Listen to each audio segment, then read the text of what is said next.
R.I.P. Mimi. Megan the Stallion strikes again.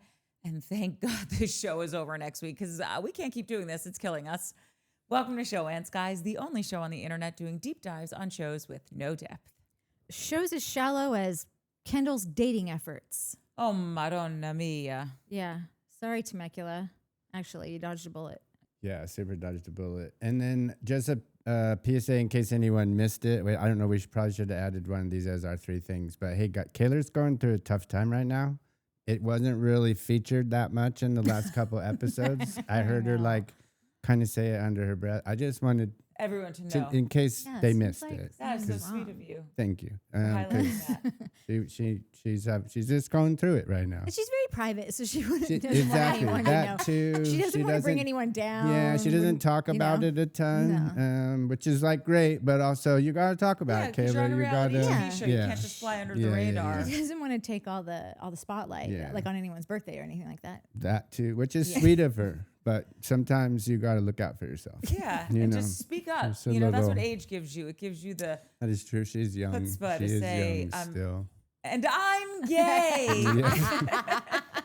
Exactly. Wait, guys. In all seriousness, Kayla really has had a crappy 3 weeks or 30 days. No, she has, and I love that love little her. puppy. Me too. And I see all the things that people could be so annoyed about her, but listen, it doesn't make it any better for. Oh, she's genuine. Well, if you're genuinely annoying, who cares? But like, I do think that we're really watching everything happen. Like it just all feels so pure and a direct reflex. Like she can't stop. Like the reflex is just happening. It's like you're tapping your knee and it's flying up, and that's her whole thing right now. And I don't know, you're witnessing some realness. If nothing else, that ain't nothing. I guess. Yeah. I enjoy her very much. Yeah. I really do. I also am really here for her and Serena's new level of friendship because Serena's just so sweet, and the way she's calling her and checking up on her, and then I feel like Kayla recognizing that you have a really good friend in Serena. Yeah. And I think the girl that she went into the show, why you don't think she? No, I agree. What's in my head is stop fucking with Liv. Yeah, that's what I was gonna say. Go hang out with these normal. Like my whole thing on this show, I don't know. I feel a little more sad than apparently you guys are about it. I didn't hate this show. I would come back for another season. I think I do wish less Liv and Kayla and more Miguel, Leah. Obviously, Janae Cordell, and fucking Kenny are not available to us anymore. But how'd that work out for you? But Serena and Cordell and Miguel and Leah, I want to just see those relationships. Same. And then I want Janae to have her own 6-7 shows. I think I can come up with her. I want to see Janae all day long. Janae takes America and just giving her different funny, quirky jobs. No, she has she had an interview with People that I just was a 6-minute thing that came out today on people.com. And she was talking about how she's about to start a gang of businesses. She's like, I just like doing businesses. Yeah, for her. She didn't name one of them, but I'm like, I want to see all of them. They're all successful. Yeah. I was gonna save this to the end in case we get in a fight, but go ahead and throw it out early. I was sitting there. Smart. Yeah, I was whenever we watch The Bachelors, they're always at the end, and there's guys like, I'm in love with 5 women. I can't believe I never thought. And I'm like, you're not, dude. You're totally not. You don't know. I think I do know now. I might be in love with 2 women. I love you, but Janae might be that I don't know. She's so funny and so and so hot. When Megan says, I couldn't tell what you would look like in person, but it's everything I thought. Yeah, it's all banging. Yeah, dude. And the way she responded was just keep going, keep going. And then literally transferred over. It was it was planned. Yeah. She was with the normies. She got some compliments from Megan the Stallion and literally 360 spun to Megan's side and then was I sit here now. Yeah. You guys. Yeah. Are you guys? I'm me. Yeah. It was funny. I think it was cute, but. Yeah. Should we top of the pops it? Yes. It's so fucking hot. Well, that's because we're going to Miami. Yeah, oh, that's it. no. Wait, you Don't can't say it's so hot. Don't say it. In case we have any new viewers, what do kittens call it when they go to spring break? Like and Where subscribe do before kittens he go to says this, spring break? please. Let's start You're over. gonna change your Where mind. do Shove this in kittens my go for eye. spring break? Meow me. Pause for laughter. Pause for laughter. You don't have to pause. No, we need a laugh track. We need to put that on the roadcaster. We don't need it. Okay, we're all getting ready to go to Meow Me. Hits every time. It really doesn't. And we hear about, Kayla's horrible month that she's had. I thought it was really sweet that Cordell flew in just for the night so we could see Serena because, he's fucking tired and like, Wants to get laid. oh, okay. That I mean, too, whatever but that. I was so probably tired if I was dating yeah. Serena. Or Cordell, quite frankly. Am I the only one who thinks like his glow up has been so good? It's so good, but it's not just like it's like the look he's the only guy that I think came here to like do this one specific thing and it actually worked. Yes. No, it's everything. It's energetically, it's Yeah. physically. Like he is. Yeah. Like normally you wouldn't, well, the times they are changing, I get this, but normally you wouldn't go on a reality show if you had any acting endeavors that you were trying to pursue. Like that was always the thing. That's why Sheena and Ariana didn't want to do Vanderpump right off the bat because they were seriously pursuing acting and just thought, I don't want to be a background server. And then everyone knows me as this girl that's like, coming in now and again, hey, or like serving up someone's martini and whatever. Like, I remember, like, I used to always say, like, you would be so great on The Housewives, but you're trying to do other things. And I understood that.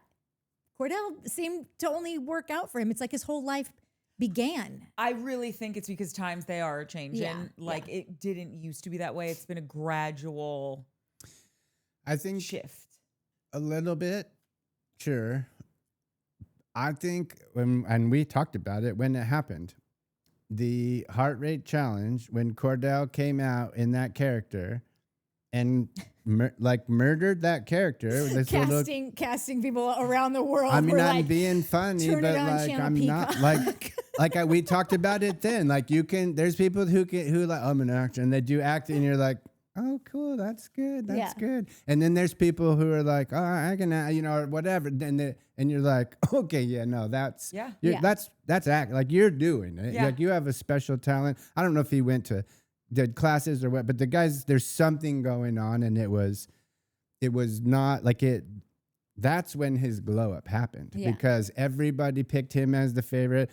Everyone loved that character. Everyone was pissing their pants. He got the most heart rate challenge, probably because everybody was fucking laughing so hard. Like that's what was getting their heart rate up.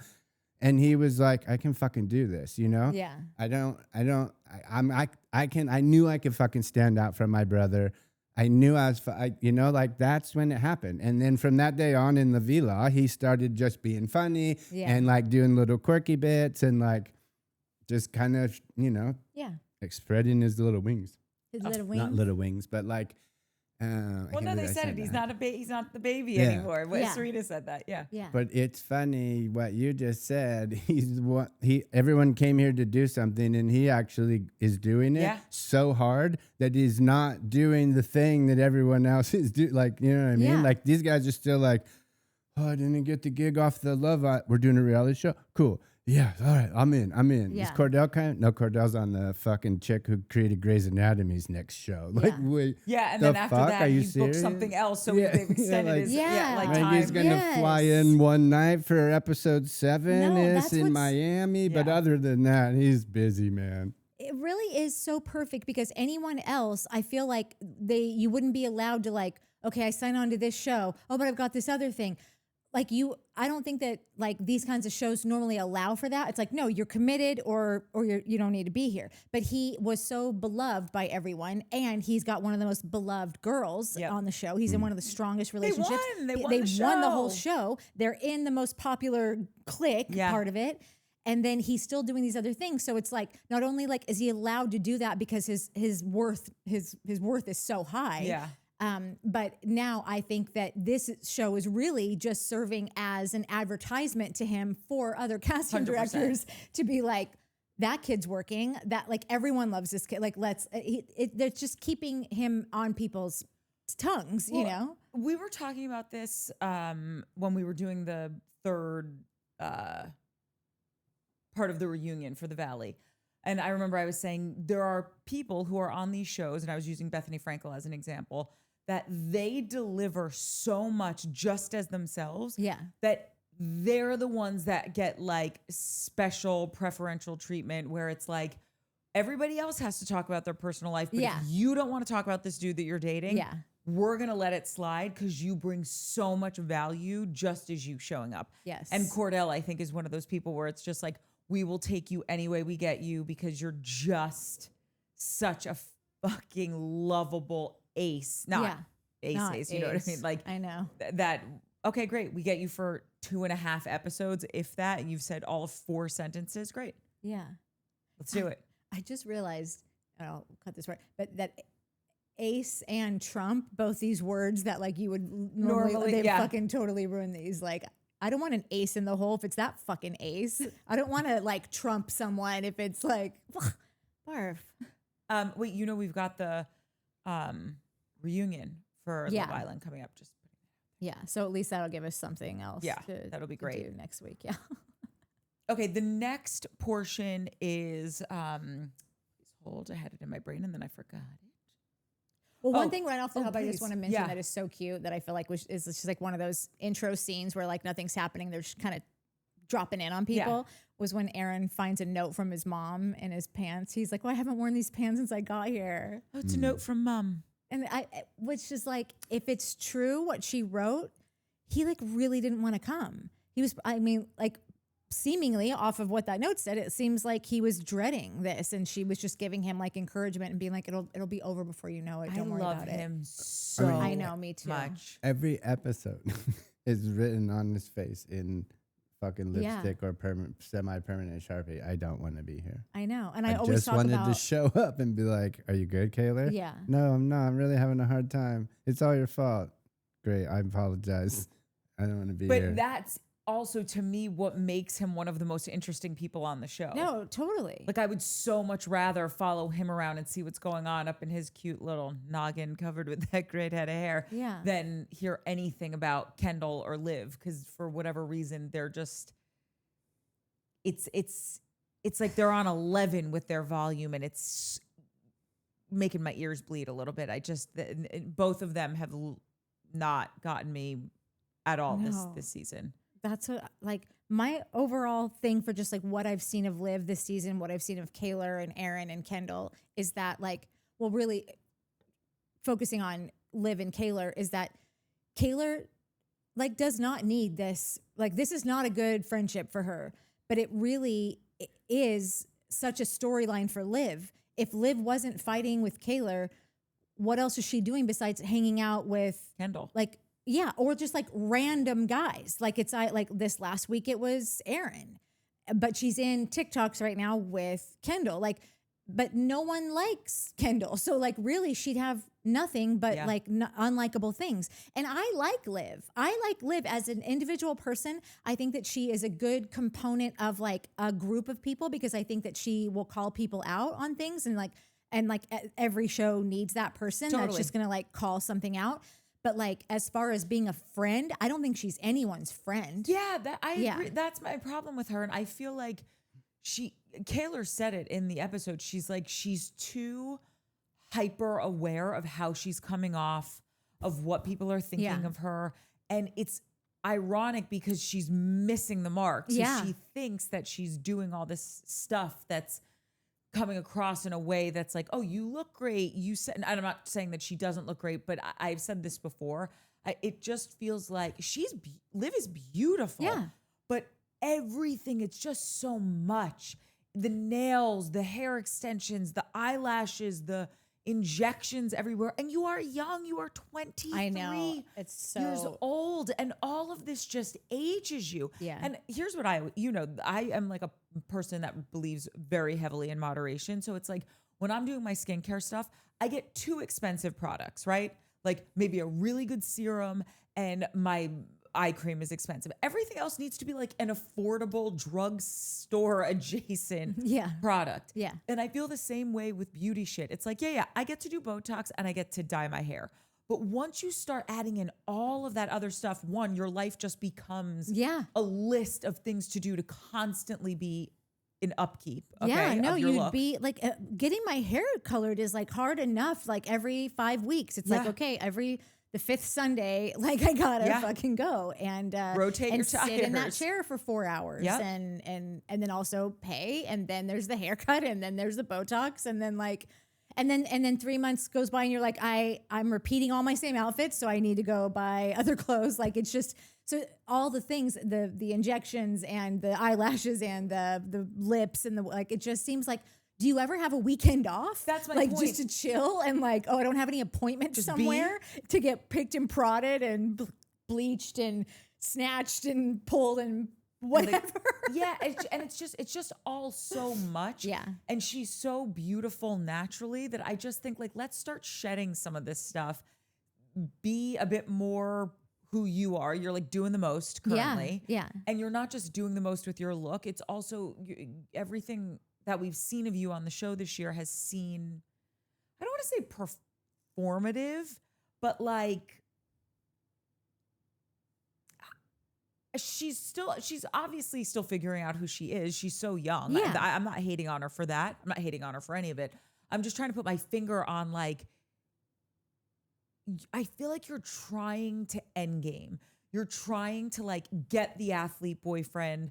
You're trying to get like capitalize on the success that your show had, which I get, but you're doing it all in a way where it's like, what do they want to see, as opposed to like, this is who I want to show the world I am. This is who I want to be. Yeah.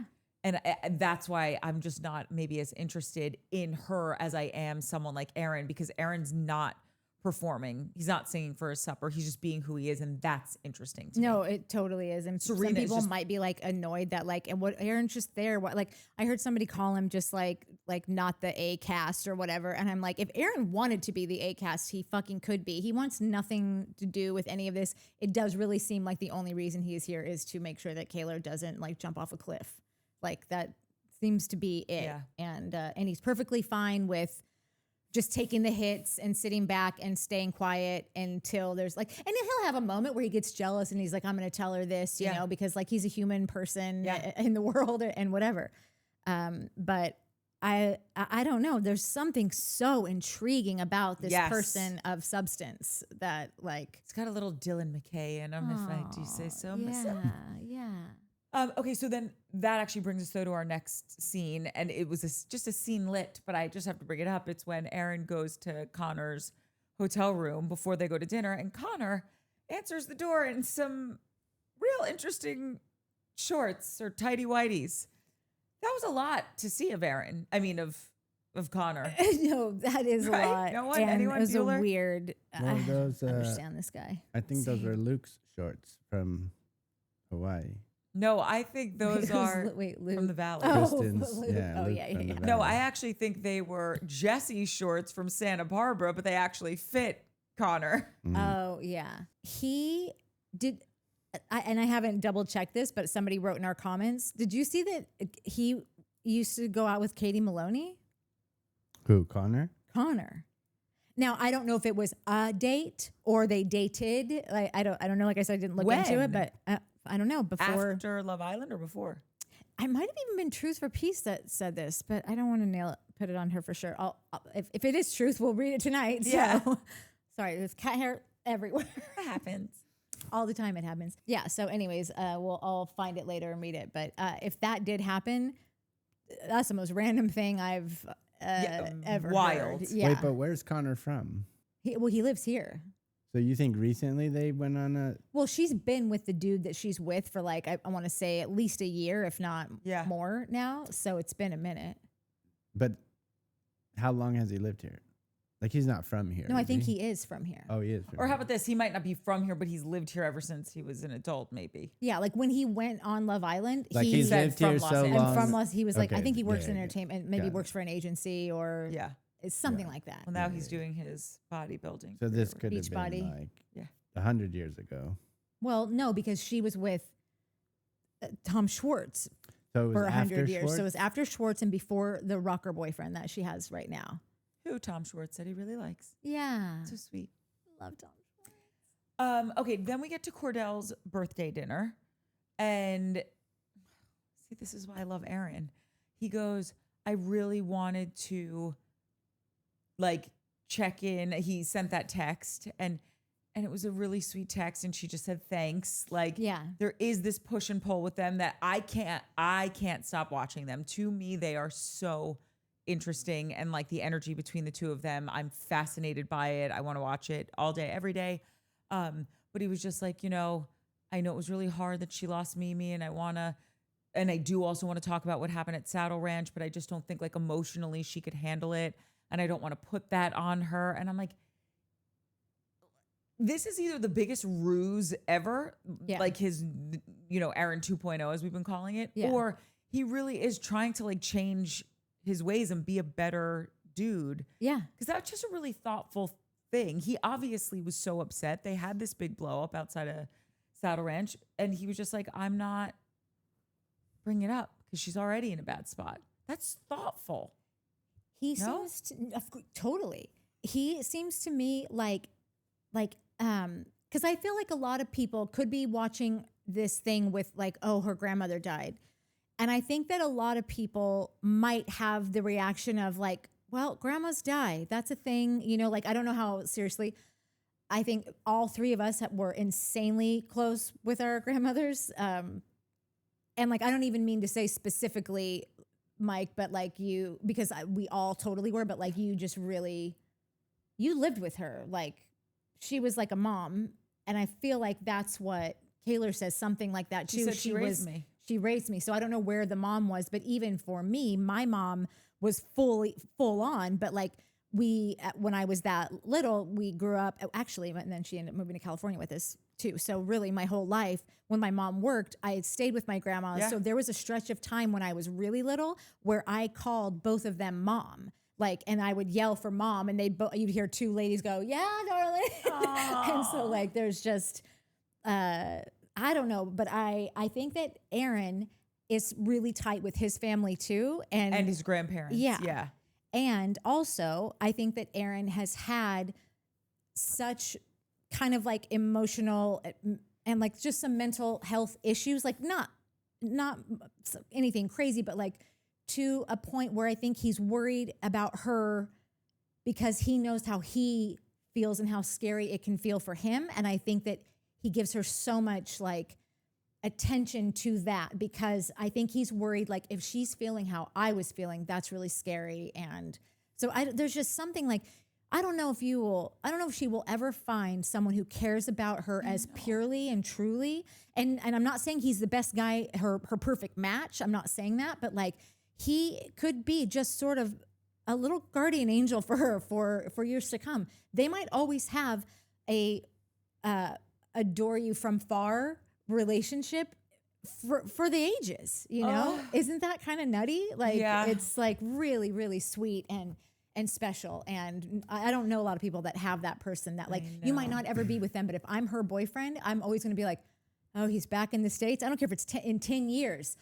I would have I better fucking keep my game on like point because if this guy just cruises into town for something, like I'm always going to be worried. Like, oh, you want to go have coffee with Aaron? Like, even if I'm 10 years in strong, we got kids, like I'm going to be like, shit, man, I really don't want her to. But like, of course you could, I don't know. No, because he will just always be somehow around. Yeah. Right? Like in some way, shape, or form. It doesn't matter if he's across the pond. Yeah. It doesn't matter if they're in the same town. And I feel like there's nothing she can do to drive him away. Yeah. I think he will love her forever. I think she will love him forever, even if she behaves badly towards him, because he understands, like, no, she's doing that because I broke her heart. Like, he's not even clocking it, I think, in the way someone else would, because he just beyond reason, beyond explanation, he just loves her. Yeah. It's so sweet. Mike doesn't believe any of this. Go ahead, piss on our cornflakes, Mike. I don't know if I'm pissing or if I'm just doing it or like I hope all these same behaviors, like all the things that he's doing could be all of that. it could also be a dude who smashed a girl, like, and did like her, liked her a lot, and then did some lied to, like, cool, argue with me there on a show, did whatever. He did some shit. He did some fucked up shit to her. He hurt her really bad. She has not made that a secret. She has every right to tell him how she feels and that it's his fault that she feels this way, and it is. So like all those things are true. Then he went home, found out what was going on. His family, who we all agree is like everything to this kid, right? Kind of lit him up. he was from the reunion. He was different from this show. He's not the same like cutesy Aaron. Like, whoa, we're fucking mates. He's humbled. He's been humbled, right? I hate that for him too. To think, just like I never even really thought about that. Just like those two people sit them next to each other. They're not the same two person. Different people. That's Daylight Mike and Dark Mark. Yeah, totally. So like it seems they both had a different, like Kayla too, probably, you know. But in regard to Aaron, like I think he did love her. I think that he did crush her. I think she really loved him. She was hesitant to. She fell. He did this thing. Oh.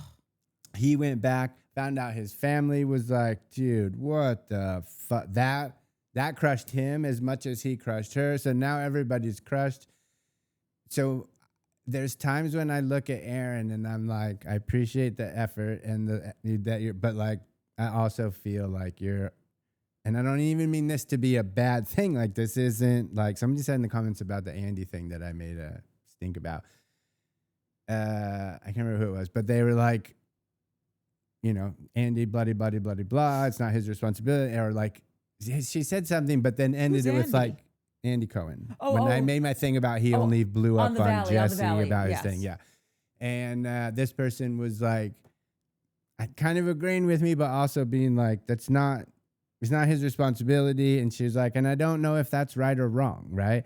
I don't know if it's right or wrong with Aaron. I just feel like sometimes I'm like, oh, he loves her. They're going to get back together. Da, da, da. And then sometimes I'm like, oh, you realized what you did to this girl. And you are only here to make sure, you know, proverbially, that one, that she doesn't fucking jump off a cliff or like, you know what I mean? It's not a like love thing. I think Aaron is over Kayla from a love. I don't think Aaron wants to be with Kayla. I think Aaron feels horrible about what he did to her. I agree with a lot of what you're saying. I also think that love, like the kind of love that they have or have experienced, it can go in waves. It can go in and out, but like, it doesn't matter. Gun to your head. He'd be like, no, of course I still love her. Like, it doesn't go away. You just maybe become annoyed at the person or disgusted with the person because, oh, you're dating that person, or that makes me feel so good about myself because I think this person's a loser that you're with, or whatever the hell, the math, the tallying that you're doing. Yeah. And I just think that I really do think that they have a deep love between them, and it's just going to go in ebbs and flows. But at the end of the day, even if he's annoyed with her, even if he's grossed out with the choices that she's made with her life, the boyfriend she's currently dating, whatever it is, I'm not saying that that's how he feels now. He's still going to fucking love her because he can't quit her. Yeah. That's what I think. Fine. Sure. In the sense that like they're both young and they've had a deep love on a reality show in Fiji, right? That's never going to go away. In regards to the coffee and 10 years from now, she's married and the kid, I think that idea maybe will stay with Kayla for the rest of her life. I don't think it's going to stay with Aaron for the rest of his life. I think 10 years from now, Kayla might hear he's in town and be wondering that. Aaron someone be like, dude, have you talked to Kayla? And he might be like, no, man, I haven't talked to her in years. Gosh, she was a great one, wasn't she? Still feels that, that you're but like, I could see him not asking for coffee while she's there sitting, waiting for the phone to ring, all dolled up, waiting for this moment. That's the end of the movie is he doesn't call. Okay, listen, I could totally see all that. I think right now he does still love her. Like that just seems like, and I think he's strong. He's like has enough conviction or strength or whatever to know like this isn't a good fit right now. So I don't think he's would like try to pursue her. But just the way that he reacted when she did bring the boyfriend to Saddle Ranch, like I understand that half of that is just like, you would be so irritated if I did this. Like, I think that that's totally true. And that was a genuine response. But I don't even think that you waste your time in having that response and going out in the parking lot and doing that whole conversation and whatever, if it weren't for like just a pulling of a heartstring and like a. So again, it was like, too emotional. Totally. But again, like I want to be on your, I spend a little bit of time on this side and then I just find myself being like, but that same emotion, just speaking as a dude who maybe has stormed out of a bar smoking cigarettes because a girl made him mad once or twice, like that, I would, if I did a thing to a girl and I was here if I was in London to be like, oh, I fucking crushed this girl, my family thinks I'm a piece of shit. Like I have an opportunity to go be on like same situation. And this girl's literally telling me on TV to my face, like, hey, how are you doing? I'm not good, buddy. And it's your fucking fault. Yeah. And I was like, totally understand. And I was doing everything that I could to mend this, whether it was for love or for guilt or whatever. He's doing it. Yeah. Great. And next week, episode 2, you're still bummed and it's still my fault. Okay, I'm here for you. Da, da, da. Okay, so... But you bang the dude. Okay, fine. You're allowed to bang people. That's fine. Okay, now you're banging his friend. Oh, you guys are a fish? Your boyfriend and girl? A fish. You're still telling me that I'm, like, at what point am I free? You know what I mean? Not free, but like. I think that's my point. I don't disagree with, that's what I'm saying. This is going to be a journée for the two of them. Like, I think it could span years where it's like, oh no, you grossed me out. I was annoyed with you during this period of time, but the love never goes away. Like, yeah, but that's, and I get what you're saying, that you're like, thinking he's going to be in 5 years asked about her and he's just going to be like, oh yeah, she was so great. Yeah. Like, and there'll still be love for her. Right. But I don't think it's going to be, I don't want to say I don't think, I hope, because that's cool. And I like that. I don't know if it is. And again, my point in what I'm saying is not that I believe one thing or the other. My point is that the emotions and the reactions and the things that he's doing could literally be, oh my God, this poor dude loves her. He's fucking, look at him. He loves her. They could also be, he feels so guilty. Yeah. Okay. And he's mad at Saddle Ranch because he feels guilty and he's here trying to apologize and she's here with this fucking dude, Toblerone? Like what, Toblerone, and like rubbing it in my face. And these assholes think it's funny to bring me out. I got a dude you got to meet. And that was the guy. Like I get it was the joke and the whole ghillie suits. The girls jumped out with their little bushes fucking outfit. Like, which I was, to this day, I'm like, what? Yeah, what? Funny, but it's like because they used it on. They were shooting a commercial, and that was there. But still, but like that was that they brought him out to meet that guy. So like, I would be like, "Fuck is going on? Yeah. Why am I here apologizing to this girl still?"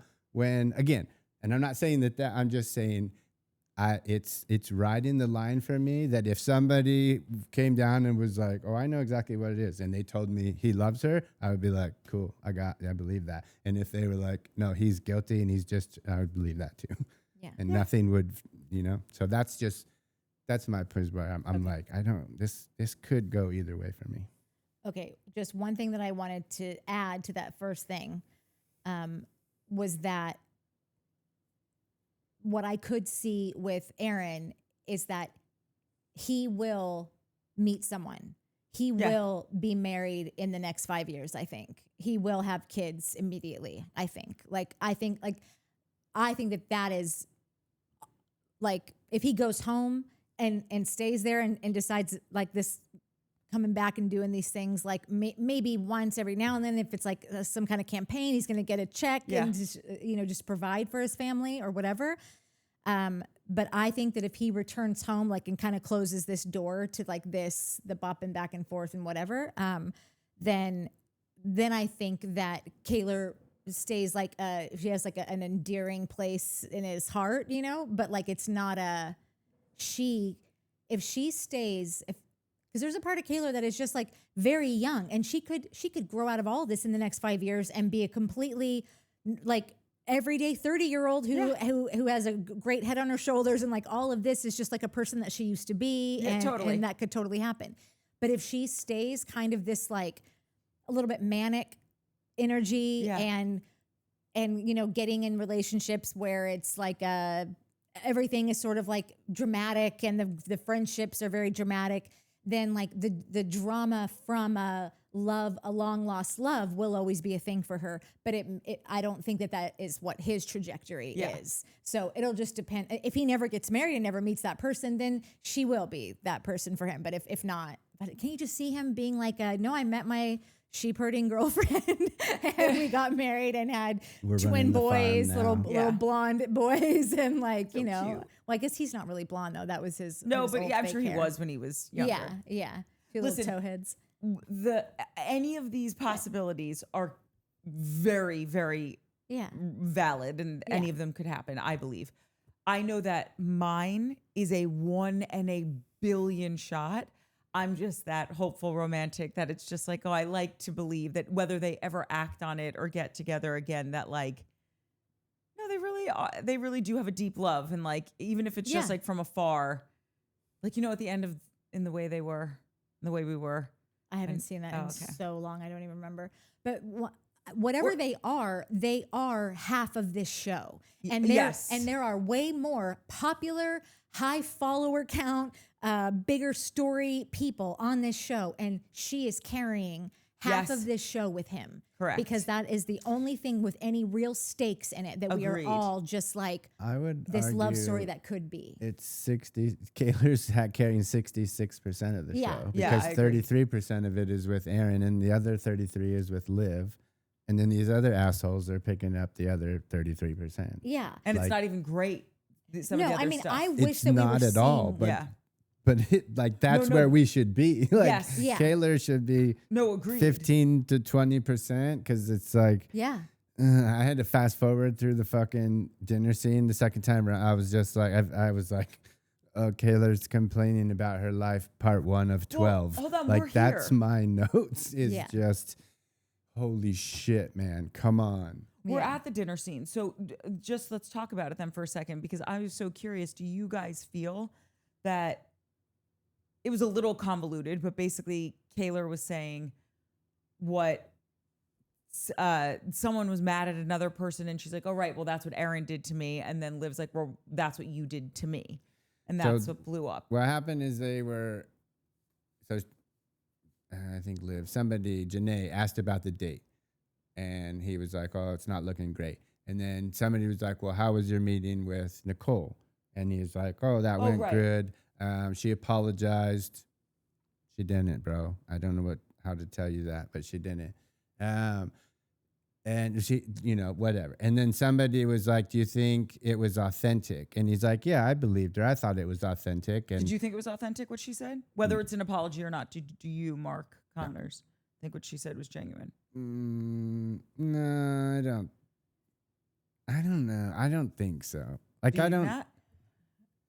I think that her apology, or just like what the whole said to conversation. Kendall when she was like, I should have been more empathetic. Like, I didn't give you the space or whatever. And listen, I think that, yes, she probably did feel a little bad. She probably was like, oh, fuck, we did agree not to do that. And I kind of did, whatever. I think that, yes. But I also think I agree with Liv that she had plenty of opportunity to do that, to apologize, to say whatever. Yeah. And she waited for cameras. But then again, I also, like, Leah chimes in and I'm like, oh, okay, that's also true. Like, people do process things in different time frames. So. And also, she knew she was going to see him when the cameras were up. So, like, maybe that just also, like, no, when you have to do something, big or small, like, oh, I owe this person an apology, or I want to tell someone something, whatever it is. But you just haven't done it because you've been procrastinating. You don't know the right thing to say, whatever the reason is. And you've got a call sheet, you've got a date and a time and a location to show up to. And maybe that's what pushed her into, okay, it's now or never. I got to just, and I want to say something. I don't know. When she was sitting there talking, it did come, I'm not saying it was the greatest apology I've ever heard. Cause like you said, she didn't say, I am sorry for my maybe actions. she did and they cut it out, but that seems a weird edit to like make. And I don't think she did. Yeah. But it did feel like I thought she was being real and authentic when she was just saying, I could have given you more grace. And it's also super grinny. It was like Brittany on the Valley when Brittany and fucking Janet and them start apologizing and talking shit and they're like, they're grinny, so like, I don't know. She was grinny a lot. And I took that. Shannon Fall and I were having a conversation, chats, and I was like, I think she's still into him. And I don't know, she believes me. But like, same with Aaron, that these the reactions that he's showing could be, yes, I love her and miss her. They also could be, oh shit, I feel so guilty. Yeah. Her grins could be like, oh, back on camera, making my big thing, and she's not good at it yet. So she's kind of like, is it? Am I doing it? Is it good? Is it working? Am I? She's no Cordell. So, or it could be natural, like just little grins, like she still likes this dude. You know. So dude, I can't tell. Yeah, I don't know. Either way, I think that just like how she was in the villa and how she was that last episode when she went to meet the girls was so fucking different. These were two totally different people. I don't care, but it makes me like, okay, well, which one is Nicole? Are you the fucking like super short skirt, mega sexy, talking shit, saying dude, calling your chicks bitches, and like, fine, totally fine. That's not, I didn't see any of that in the villa. In the villa, you were super sweet, innocent. Again, but just, I don't know who you are yet. So now I'm like, okay, well, now I don't know if I don't trust her. But you know what I mean? I don't know what to believe. I think that all of these feelings, though, are coming. I don't even know how to get into this. And I talked a lot about it with Christina last time. And like, and I respect so much of how Christina goes about all of this stuff. And I think it's super ethical and super like she doesn't cross lines without X, Y, and Z. And I would love to be that way too. But I also just like our whole thing here is deep diving things. And we are constantly coming up with like why we think this could be happening. And we're listing out options as to like, well, if this, what's his background? Where did he come from? What are his life experiences? Yeah. And like, how do you get to this place? And I feel like I am like sweating, pussyfooting around this subject about what the video was, what his dating history is, like who Kendall is at his core. And to be clear, none of it is wrong. It is all who gives a flying shit. Do you make yourself happy? I would do the same exact fucking thing, all of it. But I do think that the jury is still truly out on what this thing was, what this video was, what that relayed to oh my God, what's her name? Nicole. Whatever that was that she saw in that video. I think that if there is any reason for her, like how we can't really put our finger on either of these people, we're watching them be different people than who we saw. Actually, we're seeing Kendall be pretty much the same person, except for I never questioned which direction he was going in the village, just because like I didn't see it. I didn't have any reason to.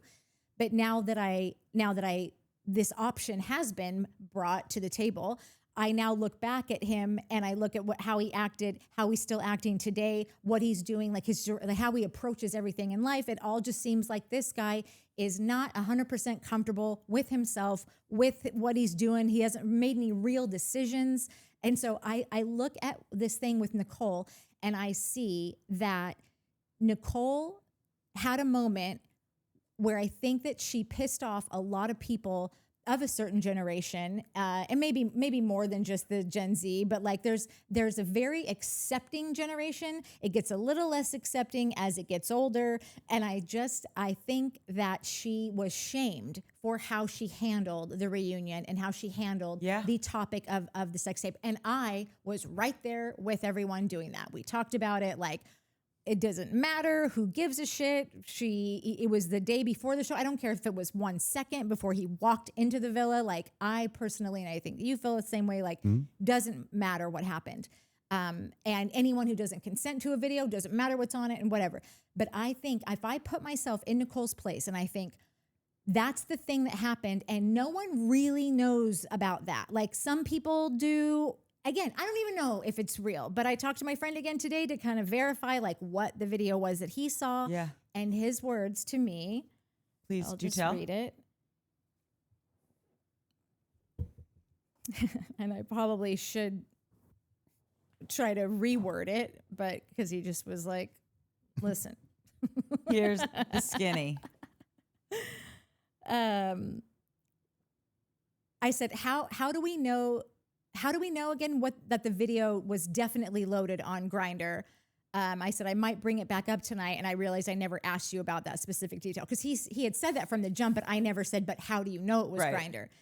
And he said, the video that I saw of Kendall's private parts, but specific one though, you know, backside, showed it being opened from inside the Grindr app as if he sent it to someone in app, just like if you were to see an Instagram DM, you know what that setup looks like. It says, it seemed like as if he sent it to someone in app and that person screen recorded opening the video in app. It also had the Grindr watermark on it.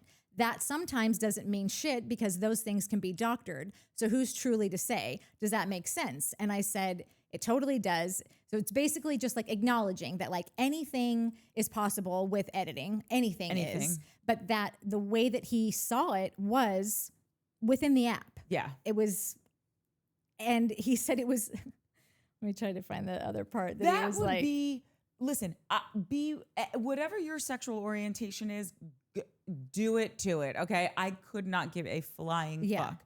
I just think when you're entering into an intimate relationship with someone, you do have to share with them like, hey, I want to sleep with other people. I want an open relationship. I'm into chicks. I'm into dudes. I'm into non-binary, like whatever it is. I don't fucking care.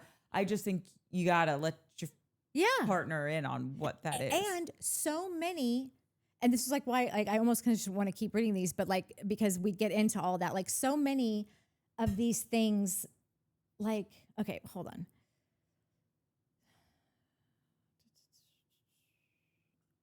He says, I also just think that the not addressing of the content and source of the video would confirm the suspicions. No, like none of them would just say it's from Grindr intended for a dude because then that outs him, correct? And I said, that's kind of exactly like what I was just talking about, not addressing the specifics of it. And I also understand, like, he doesn't have to address it. He didn't consent to this. Like, I so understand both sides of this. Like, there truly is a both sidesisms in this that I'm completely 1000%. respecting, you know? And it's so brutal to out someone. Exactly. That is a trauma. That is messed up. Yes. You do not have the right to do that to someone. Especially because he goes on to say, then I also think about the fact that I know he is Black and I don't know what the experience is like, but I do know that a lot of Black men carry the stigma of being gay as, quote, less than. And maybe he grew up in a house where it wouldn't be okay. So then I'm like, okay, but then you can't show your prostate. Like, essentially on a video that can be recorded and whatever. But like, people are just living their lives. People are in the moment. People are like, when you're ashamed of something, you do make these decisions not with complete right minds because like you're not given the space to even have a right mind about it because it's not okay. So like you're never fully thinking things out. You're hiding it all. And then you're presented with a moment to do something. And so you're just so caught up in the moment of doing something that you've been hiding for the last 30 years or however old Kendall is. I don't know. And then I had brought up also about how like, you know, Kendall dates a lot of girls. Well, my best friend in the world was dating every girl and banging every girl in San Diego. And then was just like, fuck, fine, I'm gay, all right. You know, like it just like, they will come to a point where like it happens. But before that, they literally date as many women as they possibly can, trying to not be that anymore. And then one day they just sort of like, whatever happens, in his case, he was roofied somewhere. And so he had to, this was a very scary experience that he had to tell me about. He couldn't keep that in. So the only reason he ever even told me that he was gay was because he got drugged and almost some horrible things almost happened to him. It just happened to be like this. I feel like a person maybe walked in at a perfect time where it was like, if this person hadn't walked in at this time, like God knows what was happening. But like, sometimes it takes a crazy ass experience to be like, okay, like, so anyhow, I have just had an entire conversation almost like outing someone who really hasn't outed themselves yet. So I don't know how I feel about any of this. All I know is that Nicole, every way that she act might be a way that I might act. She also might feel like I am being excluded from this entire thing because the person that I hooked up, like decided to put my faith in and who told me that he loved me and hadn't said that before. And then there was a whole thing about how I didn't say it back and I'm trying so hard to get there and I'm feeling all these things about it. And then only to find out that like, was it all a lie?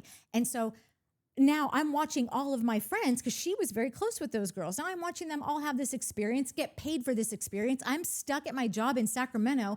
I feel like a victim here. But she's also knows that like he's still also a victim of something. And so it's just a very like not fair for anyone in any part of this. And so I don't know if she was, if her apology was sincere. I think that she has gone above and beyond to put herself in the position of someone who was wronged by, and because she had been too. She said that she had also been in a relationship where her nudes were put out of just someone that she had been with and whatever. So like, I think she is working night and day to get right with this and not feel victimized, but also stand up for herself. And I think it's just a fucked up situation all the way around. And Kendall, I swear to Christ, man, everything would change for you if I probably won't. I don't even know what to say because I don't know if he is or not. But if he is, but whatever it is, you know, I always say it: own it and you're free. Yeah. Whatever it is, and it doesn't mean that it's easy to own certain things. It doesn't mean that it's going to be the smoothest journey, but it will liberate you. Yeah. And then all of the other ancillary stuff that was really bothering you before you owned whatever it is there is to own, it doesn't really hit you the same way. Yeah. She's like, I don't give a shit. It's who I am. Take it or leave it. Yeah. That's it. Yeah. And he, if nothing else, I still do believe that it is in his best interest to even like, cause I was telling Christina this last week, cause she's like, what do you mean? Like you want, so you basically want him to say, oh yeah, it was me and it was for a guy. And she's like, what would that do for you? And it's like, it's not about what it would do for me. I don't even care if he lies about it. I truly don't. But I think that him just not addressing in full, like him to camera and saying, I know that there's just crazy like conspiracy going on around there. Like it's making me blush. Like it's a lot like, and, that is not a thing. And I just am trying to put this entire thing behind me. But it's like he's just, the way that he's acting about it is leaving all of us like looking at him sideways. And until you address it head on with something, this will continue. And we will be looking to Nicole being like, I kind of get it, you know? Like, even though I would never out someone who got wronged that way, if I'm her in that position, I don't think until I'm there. Yep. I don't know. No, I agree with all of that. And I also think that and these are big things and he's on a really public platform. So I don't know if he has the ability to kind of think this way just because he's so young. But even if he doesn't have the answer, to just say, look, this was traumatic. It happened. The world saw it play out. I'm not ready to speak about it. Yeah. But when I am, I promise, you know, I will bring it to the Love Island stage so that like we could all continue. Honestly, he's like, and like I said, my friend brought up that point about it being like, he's black. He's from a family that may not be down for any of this. So like that does add an entire layer on that, like totally that like is a whole other thing. So I'm not discounting that at all, but this generation is fine with all of this. So the exact words that you just said are the perfect words. Yeah. Like but you gotta address it. You can't act like there's not this huge pink elephant in the room, because it's here, and it's like making this whole thing weird. And that's the thing. And he's What? on. Why's it gotta be pink? Isn't that what it is? A pink elephant? He's shit joking. He thinks he's being funny. No, it's not a color. It's just an elephant. This big elephant. people in the say room. Oh, is that racisms to make it a pink elephant? It's not racism. What is it? Elephantisms. Okay, so Because pink is more distracting, like, you know. and people do say it. They say okay, like the thank pink you. elephant. So at this dinner, there's just two things. I mean, we can get into anything. It's a free space, but there's really two things I want to get into very quickly. One, I thought I really like that Serena's talking about her anxiety. I feel like that it's very this generation to talk about this and talk about mental health stuff. And I just like that she's not letting herself feel ashamed by the fact that like this is a lot for her. It gives her, I just had a panic attack before I came into dinner. My partner's being so supportive about all of this. I like that conversation that she's bringing to the table. Yeah. But then the other thing is, and this is what happens with Kayla for me, and I love Kayla. Yeah. It's like she's not the best arguer for like her own cause. So even though I do think that Liv has been a crap friend to her, and I think that the points that she was making in this argument with Liv were very valid, she's not like landing the point really well. And so even though I'm on Team Kayla with this, where it's like, Liv, what? Even if you were right, Liv, you just. It's like when we say all the time, like if you are in an argument with a guy and he calls you a bitch, even if he was right, now he's wrong and you can't hear anything because he called you a bitch. It's like, you know, Kayla's grandmother, who you said was like a second grandmother to you, she just died. Yeah. The body's not even cold.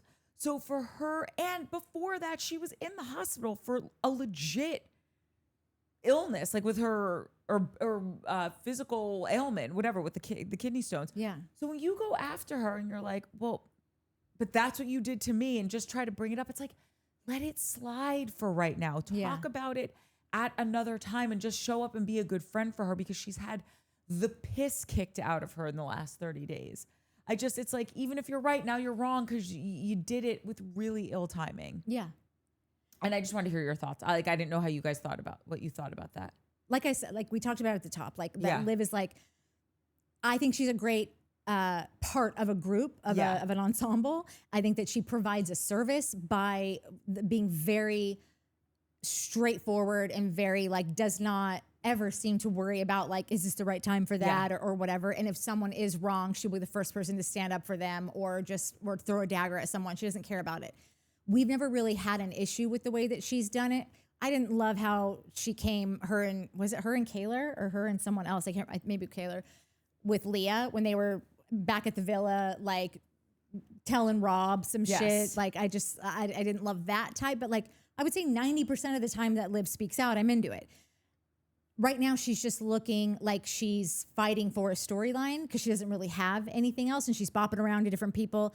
And I just think that it's really odd that, like, from what we've heard about how the reunion went, it sounds like Liv was a big part of like why Kayla and Aaron were like, I think she wasn't an Aaron fan. She was, I think, basically telling Kayla, drop this guy, ditch him, like, and was very like anti-Aaron. And I think that Aaron has said like Liv made it really hard. Like me and Kayla were doing fine. We were there for a couple days beforehand, and then people started like arriving in town into New York for the reunion. And then like as soon as Liv got there, it was like Kayla was a completely different person. That's right. He did say that. Yeah. And like, so it seems like she's like, why are you now choosing this moment with all the things you just mentioned that's going on to now you're flip-flopping sides? And now you want to stand up for Aaron? And now also Aaron can stand up for himself. Yeah. Aaron is totally fine. Like Aaron actually Aaron barely stands up for himself because he just doesn't care to. Aaron is fine right now with being on the receiving end of all like the hell-bent fury. Like he owns that. He's here for it. I think that he literally got on the plane to fulfill the role of that. Yeah. And so like she's treating him like he's this little wounded guy that like doesn't, like someone's got to stand up for poor Aaron. And everyone's Aaron's bullying him and she's standing up. Yeah, that's exactly right. As much as that letter was like, oh, whatever, it's going to be gone, it's going to be passed before you know it, I bet the rest of that letter and what it was. This is his like he's grounded, and this is like he got home. His parents in it were like, "Do you fuck? Are you? That's it? Oh." And they call, "Hey, we want to do a thing." That's your punishment. You are going back on that show. You're going to sit. This is your. Totally. You're grounded for how long? 12 episodes. You're grounded for 12 episodes. You're going to get redeem your ass the family on name. Fucking plane. You're going. We are. You're going to get on that plane and think about what you've done. Yeah, we've been herding sheep for 17 generations, and now you've soiled our name. Yeah. That is your punishment. Yeah. And he was like, "Oh fuck, mate." That's hilarious. Yeah. So why are you choosing now? It seems very calculated and self-serving in some way. I think you're pissed at Kayla and like, so you're going to use this to stand on and look like you're doing the right thing, but it's also really letting you get out your own aggressions on her. And yeah, it was totally mistimed. You did not read the room at all. And even the guys were saying it. Sorry. But the irony of the whole thing. Yeah. Like the irony was so layered. Yeah. It was insane. Yeah. That's why it was almost hard to keep up with it because it was like those Russian dolls. Yeah. Where like you pull one out and another, and you're just like, but you've done this. Yeah. We're doing it right now. Yeah. It's so We're doing meta. it right now. Yeah. And Aaron told Liv, like, when they were at the apartment, she was like, well, no one's here for, and I want to have your back. And he was like, don't. Yeah, you don't good, need mate. to. I'm fine. Yeah. You don't have to look out for me. I'm good. Flash forward 3 hours later or whatever it is. Yeah. And these two idiots will not shut up. It's insane. It was insane. And the like bathroom, and then the fucking fact that Kayla goes to the bathroom with Serena and Leah. They have their conversations. And then they come back and Kayla's like, okay, cool. I'll finish the night at the table. I don't want to talk. And now we're like, okay, cool. Okay. I've been waiting to fucking have these bitches come with the sign and the goddamn sparklers for an hour and a half while you two sons of fucking bitches. This cake is melted. Yeah, like, woo, can we do this? No, we can't. Why? Well, because now Liv's having a fucking meltdown with the boy. Like, these two can go. Like, I get what you're saying about Liv, and maybe, like, she's a good character, whatever. Kayla, right now, I'm putting Kayla and Carl from Summer House in a RV, and I'm set. Like, she doesn't need to be on TV. She's giving me Carl vibes. Like, Carl Radke, we talked about it for a whole season. Like, bro, you need to take a minute off the telly. And I think Kayla, same thing. Like, I don't know if television is for Kayla. I don't think Kayla thinks television is for her, but like she's Kayla here. To stay I don't. TV. Oh, yeah. Okay. And she did say she prefers this life to her. That's the first time she said it. Every other episode, she has said the exact opposite. I think when things are going well and she's front row at Megan Thee Stallion's, totally. bikini That's palooza. Yeah. And the next scene that we get into, one more thing I just want to say, say how funny it was at the top of the scene when Connor's trying to sit at the head of the table. My favorite. Oh, so good. That's when I was like, what do you think about his facial? Like the way he was looking at Janae. Like when Janae was like, you need to move out of that seat. Like what do you think was going through his mind at that minute? I don't know. My gut reaction right now, because I didn't think about it at the time, was Connor. I don't know. Connor to me just seems like a little doofy, honest guy, like who probably got a maybe single or what do you call it, only child, or like parents who had the means to like really take care and pamper. He gives that kind of vibe, and like he just that he would naturally sit at the head of the table, not really think about. He's not doing it maliciously or like to be a fucking. It's not power. He just like, oh, at home I sit at the head of the table. Like that's just. I don't even think it crossed his mind. And I think I loved when she was like, yo, here's what's going down. This is his night. Move your fucking I loved it. No, just I the did like, too. And so I think what he thought was probably, God damn it. Why did I sit in this chair? And of all the people here telling me to move, why is it got to be not like in an embarrassing way? If anybody else would have been like, Connor, what are you doing? Move. He would have been like, fuck, my bad. Yeah. But the fact that he has respect for Janae, he also feels a little kinda bad. made up. Kinda. And now it's like, why am I the idiot? She's got to tell to move from the head of the table. Why did I say it? I hope that doesn't come across as me being like, oh, I think he's like, oh, what the fuck is she telling me? I don't mean it like that. No. I mean it embarrassed, okay, like well, I just do. embarrassed. I think that there was something. Oh, you of think that. it was that? So the only other time that we hear much of Connor talking, every time we hear him talking, like, and I'm sure there's been times that I'm not going to remember, but like just my overall take of Connor is that he is constantly kind of perturbed by like that he's not really in the in crowd. He's not even in like the B list. He's like the guy that got invited last second because there was a spot to fill when Rob couldn't make it because Rob either said no just because no, or he was going on the Traitors. They like, invited a grip from season 6 before they invited Connor. Yeah. That's what I think too. And I didn't think of the Rob thing until somebody in the comments brought it up, and I don't remember who it was, and I'm so sorry, but like that is why I even thought about that's how I even thought about just the idea of him not being invited right away and being a last minute ad. And I'm sure being super grateful and happy and pumped about it. And so like, heck yeah. Did she just fall? No, she attacked. Yeah, that was great. We got it on film. Minnie's really been performing these last few episodes. Good job. What was she miniature. attacking? Like a fly or something? There's a string. Yeah, there's a flying string out. on the couch. The fan is like, okay. And she thought it was a sky raisin. Okay, so I think he's like sort of brought up in conversation a couple times at least that I remember of him kind of saying, I feel like there's the group that has 1 million or more followers, and then there's the group with less than 1 million followers or something like that. And so I think he's always feeling politely irritated because he's a polite guy. He was raised well. He knows, but like he's also a man who probably has a little competitive. Like he's a bodybuilder. He's clearly got some competitive nature. He's a man. Like I don't know. I assume those things just sort of exist. And but I think that he tries to like keep it cool because like he's just trying to get in with the in crowd and like be accepted and whatever. I think that he sat down, not really thinking much about it, but also kind of like probably liked his spot. Like he's got some good lighting right there. Like I noticed when the camera was on him, when she was telling him that I'm like, this is a very good shot of him. And he's next to who he chose to be next to. Like he's probably feeling like, yeah, I got my people around me. It's great. And then leave it to Janae to be the one that says, I don't think so. And sucks addresses the cool it. right out of him. Exactly. So he's I think in that moment, if anyone goes back and watches that, I could be totally blowing this up out of nowhere. But I saw his face in that moment, and I saw a devil and an angel having a little argument of like, tell this bitch right now, you're as good as anyone here, and you can sit with the cool kids if you want. And I sat here, and it's a free country, and people are allowed to sit places.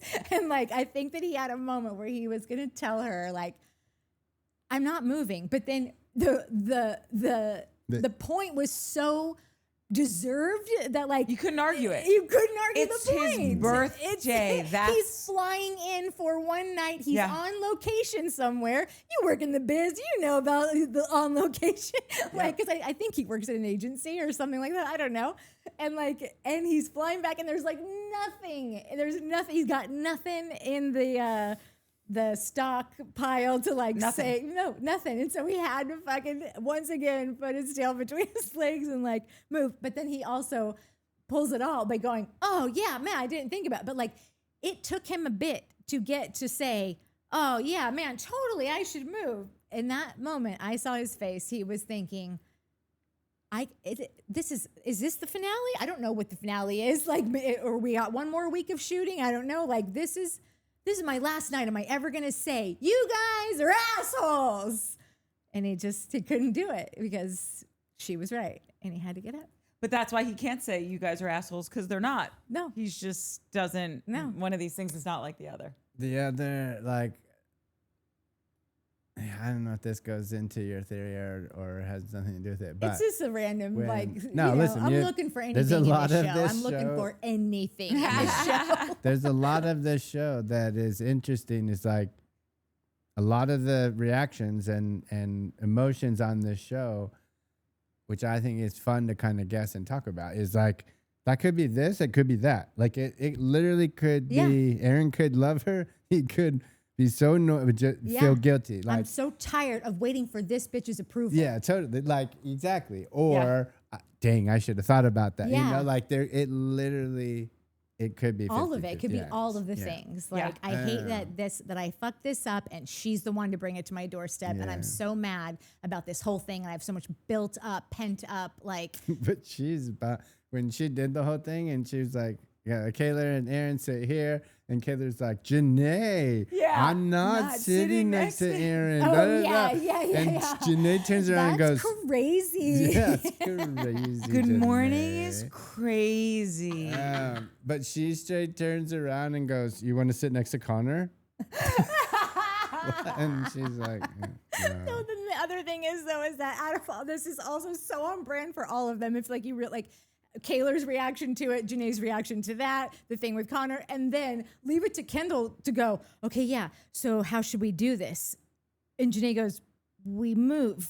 Yeah. Everyone just moves. It's so and Kendall's simple. like, ha, ha, like, Kendall is so not here because he's so in his head about every other thing going on and like how to do any of this. Which is why I think him and Liv really connect. Exactly. Because they're both doing the chasing most. their tails, spinning all not the- having any, Yes. no direct, Correct. like no goal. Just like gotta do stuff, gotta do, and like, but what? Do what? And listen, I have that way about me too. Like I'm putting all my time and energy into things that like do not matter when there's this one thing sitting here that like that could change all of it. But it's like it's just the way that like when I'm nervous about that one thing and I don't know how to handle it, I will go do everything else and spend 9 hours on a thumbnail and whatever, even though like I don't know what we're covering next week. Yeah. Like what is happening, but I know that this font is not gonna cut it. You know? So like I'm gonna spend 8 hours finding a new font.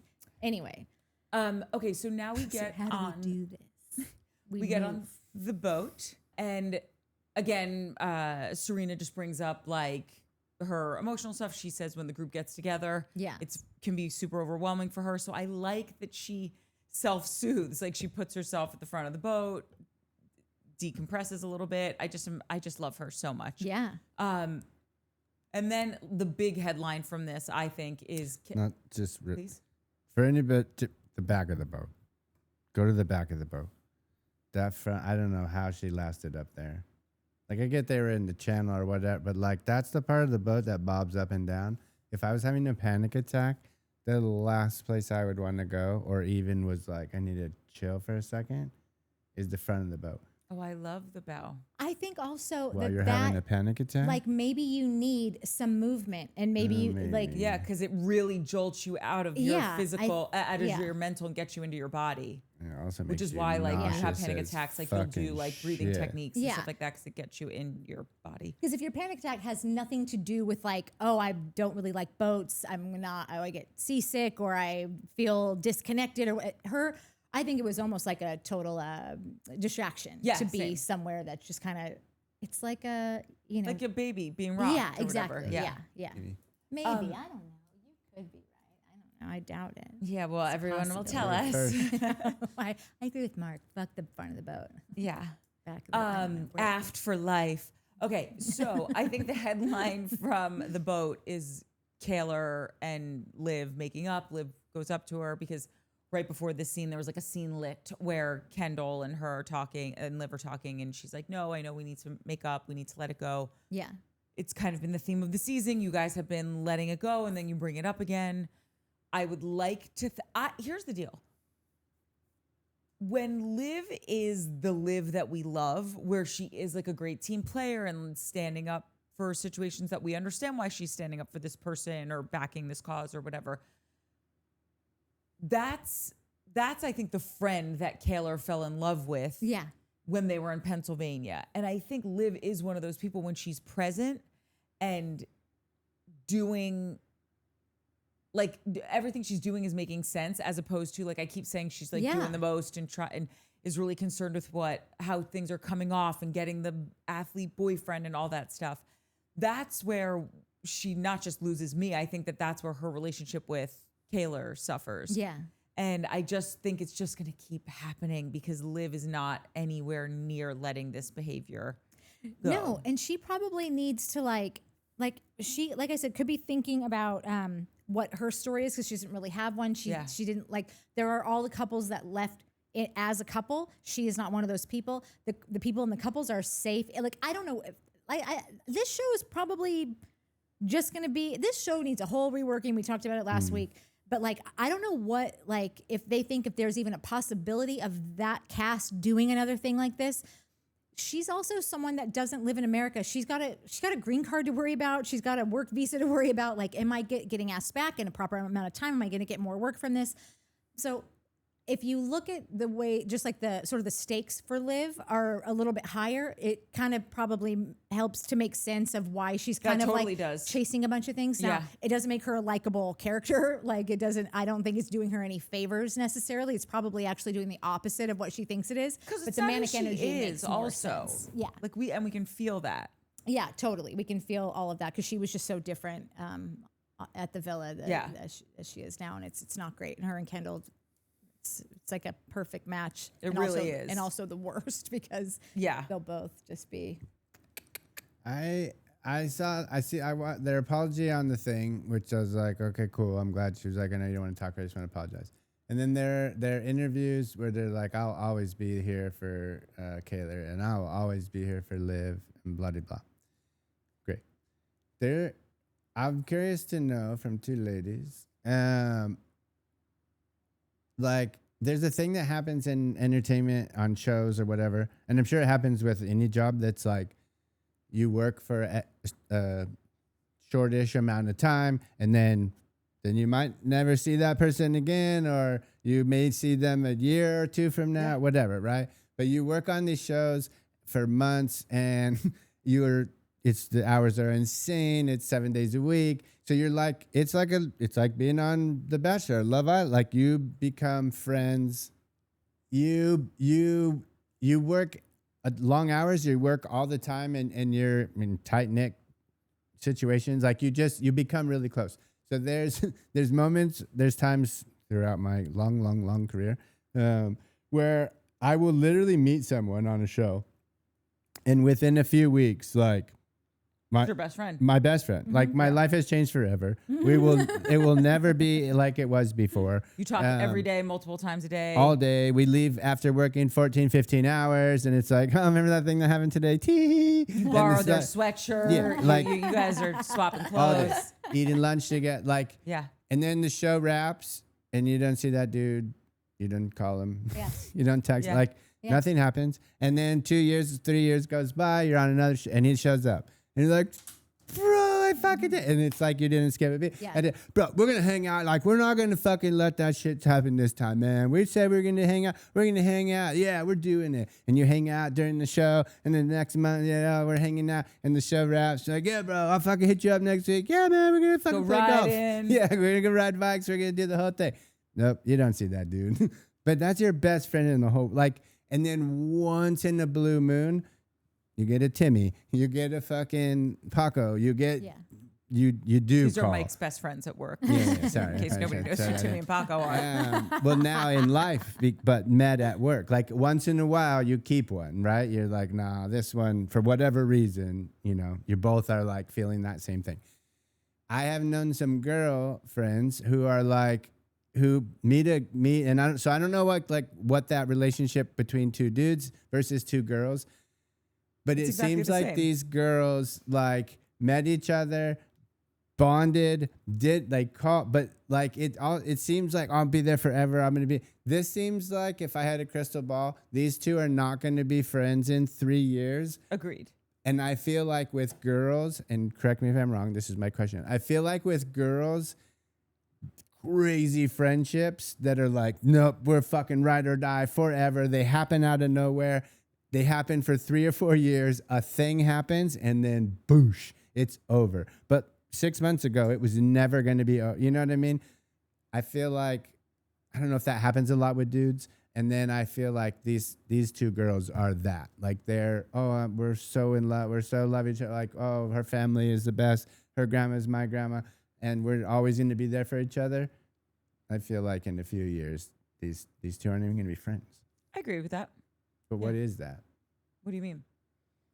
What is that? Like, it's what the exact part? Like, like what you described happens to dudes also happens to chicks, like the exact same way you described it. But I feel There's no like with difference. chicks, it happens and then it stays, it gets solid for sometimes forever, but sometimes only 3 or 4 years. But it's crazy solid. It's like the gnarliest, deepest, tightest friendship ever. Ride or die. We're fucking sisters. Even after the job has stopped?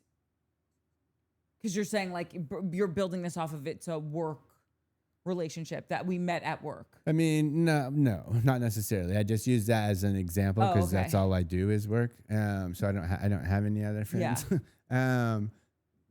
But I think dudes do that in sports. Like when I was a kid, you would play sports for a set amount of time and you would have your best friend on baseball, and then baseball was over and it was time for soccer or whatever, and then you have your friends inside. Like, so yeah. I noticed that dudes will be best friends for a short amount of time in spurts, and girls will be best friends for a chunk of time and then have more of a tendency to be like, oh, we're not friends anymore. We don't talk. And maybe I'm That's talking just out of not my ass. This could just be me. Nat, chime in if you have a different experience. I don't have that at all. I can be really close with people that I'm working with because I'm seeing them every day. And I love them, and I have been in their weddings and all that kind of stuff. But it just doesn't necessarily translate to once work is over. Not because of any reason that they're not amazing. Maybe they live really far, they have kids, and I don't have kids, whatever it is. But I don't have friendships that like I met some girl, you know, randomly, and then we were friends 3 years, and then I wasn't. I'm like the mafia. Like if we're friends, the only way out is you die or I kill you. I definitely have, just from working on so many shows and being on 14 hour, like however long it is, like that's kind of like how like there is no reason on God's green earth that Susan Witterstein and I don't speak. We just like, she stopped working in entertainment and it was like, okay, well, I'm still have these hours and I still have to go to this other studio, like wherever Greg went, was just, that's where I was. So like, you don't have a lot of time to nurture those things. And like, you want to be the exception to the rule all the time. But then it's like, I think her and I stopped crossing paths because she literally went to start working in drama. Yeah. She was doing hour-longs and I was still in half-hour comedy. Like, that was like... Never the twain that's shall like meet. Australia and America right there. Like already, like we had enough going against us that we weren't on the same show anymore, much less different genres. Yeah. Like, get out of town. I don't know. A half hour and an hour? Get out of here. She died a few weeks ago. Yeah, but it's true. Like I love Susan so much, and she's been amazing. The best help to me, like in my career. And she's like such a good storyteller and so good at giving all those, like from a executive side, you know, and that's not even why I'm trying to be friends with her. I'm just saying that like I even have like, she even like, aside from the friendship, also offers a lot of value in that thing. And it's like, but just the hours and the locations like don't allow for it. And but here's the thing, it's like, you had kids and she didn't. Like, that's the metaphor, right? So it's just like, I want to be that person that doesn't let the kids stop my relationship and run my life. But like, I'm just not. I'm not better than anyone else. The same thing is happening to me that's happened to every other parent. Yes, we could both meet for lunch right now. I'm so tired. Yeah. And like, she probably already has plans because she's a normal person now living a normal life and probably has Saturday plans as the normals do. And I know she's going to want to have a drink, but I can't because then I can't come home and parent. Like, it's literally just that. It's as simple as one lifestyle change. Yeah. And like, you're still on half hours, she's on 1 hour, and that's all she wrote. Yeah. You moved to Venice. She's it was nice knowing you. Now? Sci-fi hour-longs? What even is that? I don't even know if I've ever seen one of those. Okay, the only other thing left in this scene, which we just have to giggle at or touch on for a second, it was at the end when Kenny was talking about how he was so... What? We didn't even talk about the best part of this whole adventure. We always do this. What? Is fucking Leah not being able to step 2.5 is the best thing and what I think is the feet best down on a thing and freaking out. Like, I fell a little bit more in love with her during that scene. No, I love it when she was like, not Kenny, sorry. Miguel, you're gonna have to go. Yeah, without, you guys I'm are gonna have stay to go here. without me. Yeah, like how, and she was fucking serious. She's like, dead serious. you guys are gonna have to go On without a me. massive yacht. Look at like all the treats were right there in yeah, eyesight. all the Strawberries, the whole charcuterie, bags, the you got a goodie bags, you bag. got everything. Everyone's literally hopping on the thing. Yeah, you got Even Kayla's little Cordell- sweet cheeks yeah, just so like, right for the picking. Bro, that shit was so fucking funny to me. And then when she sat down and like, Oh, I got just a it. step. Yeah, dude, I and just had to everybody sit. cheered. That Yeah. shit, fuck, that was the best part. No, I know. That was That's the best why part I of the think boat like ride. when I talk about Kayla holding so much of the show, it's like, We could but do then so like much better. Leah and Miguel like have to do nothing to carry their they just have to exist. Yeah, And 'cause they're so I'm great. They're so great. Yeah. And like that one But moment was the greatest part of the show for you. And Is- that's a wrap. That's a wrap on wasn't- yeah. Leah that day, Yeah, you know. yeah. And she brought what she brought, and it was amazing. Yeah. Listen, if I had to think about it, it probably was. It was the best part of the boat ride. Yeah. But probably the best part of the show. No, I know, And the so second best cute. part of the show was when the girls had Kayla in the bathroom and Miguel was the one at like that. The fact that like obviously Serena was there too, but Leah was kind of leading the charge in the bathroom with Kayla and Miguel was at the table leading the charge Yeah. with the girl, like with Liv and everyone being like, no, listen, I get it, but just maybe wasn't the right time. Like Yeah. He said it so perfectly. he says everything perfectly. Wasn't he the one when they were perfect. doing the poems and shit in the villa that everybody was like, I don't know what to say, and he was like, mate, you're gonna say blah blah blah blah blah blah blah blah, like fucking Cyrano de Mall, like straight, and they're like, yeah, I'm gonna say that, and he's like, you're gonna talk about the time when you guys found that rock in this little seat, like what, and just like. He's recalling people's fucking experiences Yeah. on the villa and telling them to write, and like Miguel is next level. I love him. But yeah, that was They really could have. They should have their own show. they 100% should. Yeah. Just out in Calabasas on her property and doing the stuff. With all the and- animales and whatever. their new Yeah. house and him building Yeah. things. Yeah. All I was gonna say is at the end of this scene, which just was like when Kenny was like, "Well, at first, I wasn't comfortable on Bro. as an That whole influencer." conversation was so ridiculous. So dumb. And he's like, but now I can just be myself and wash my face. And it's just so apparent in every scene. This dude is just out for clout. But And that's fine. We've clocked it. We know he showed his ass, but here we are. the whole thing was ridiculous because even Kendall was so uncomfortable, like kept tugging at his shirt. Well, they want to see our personality. We need to. And Aaron was like, I feel like Aaron was sitting there looking back and forth, like, are you guys being fucking serious right now? Yeah. How did I get picked for this conversation? How did I get picked for this scene? Like, where's Connor? You guys are fucking ridiculous. Like, that was all happening on Aaron's face I in think that whole agreed. situation. I honestly think the only reason that scene even made the episode is because obviously we know what happened with him and Janae and painting him as someone who truly just wants followers and wants to make more money off of this whole situation. But also, and the real best part of the episode, Janae driving the boat. Oh, that was so funny.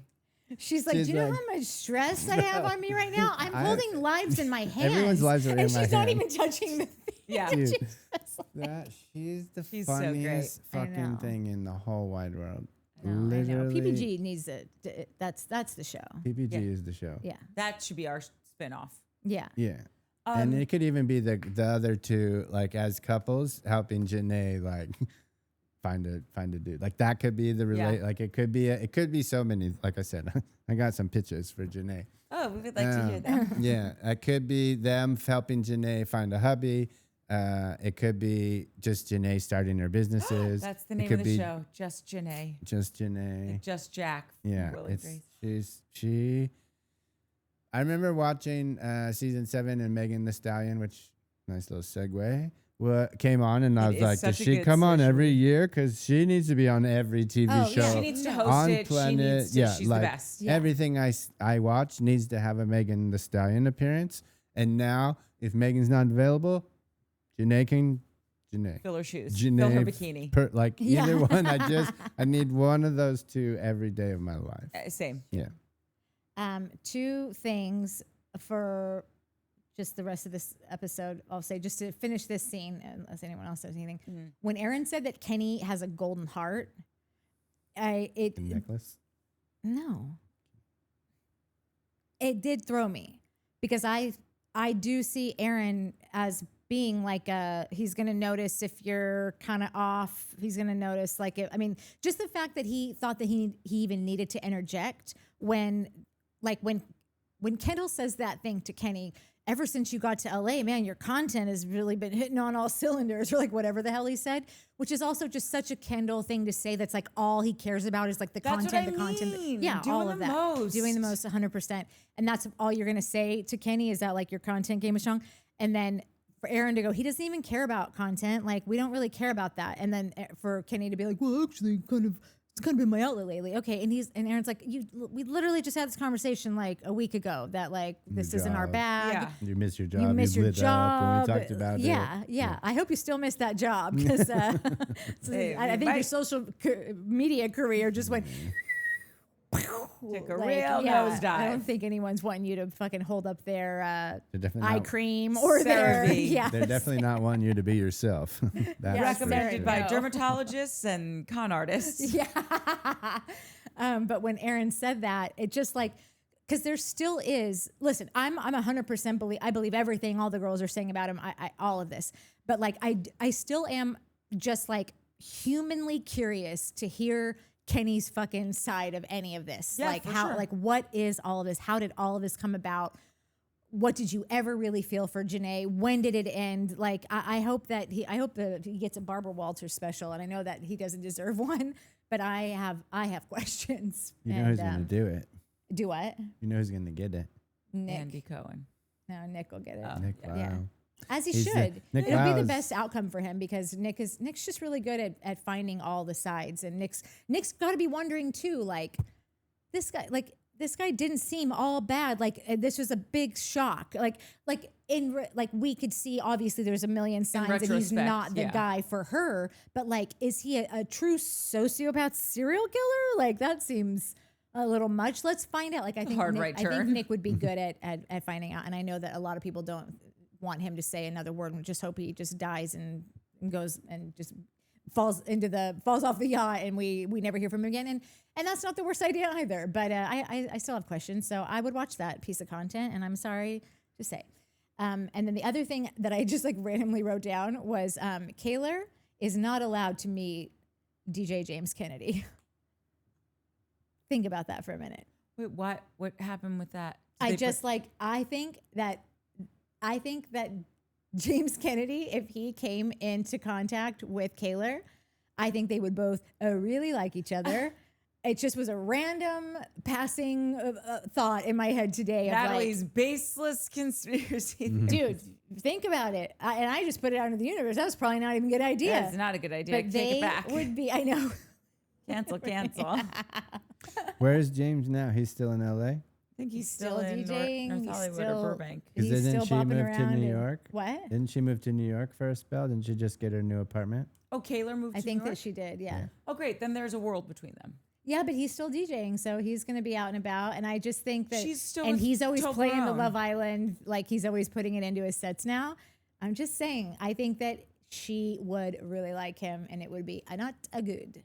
So keep them apart. Everybody, you've been put on notice. It is everyone's job to keep them on opposite sides of the country. Our last scene is the Megan the Stallion yeah. show. Sorry, I thought that was our last scene. Okay, No, that's okay. God, do I love this woman. I love when she brought up her boyfriend, how like she'll be watching and he's like, I'm not watching this garbage. And then literally 3 days later, he's like, wait, so now they're not together anymore? Because it happens with every couple.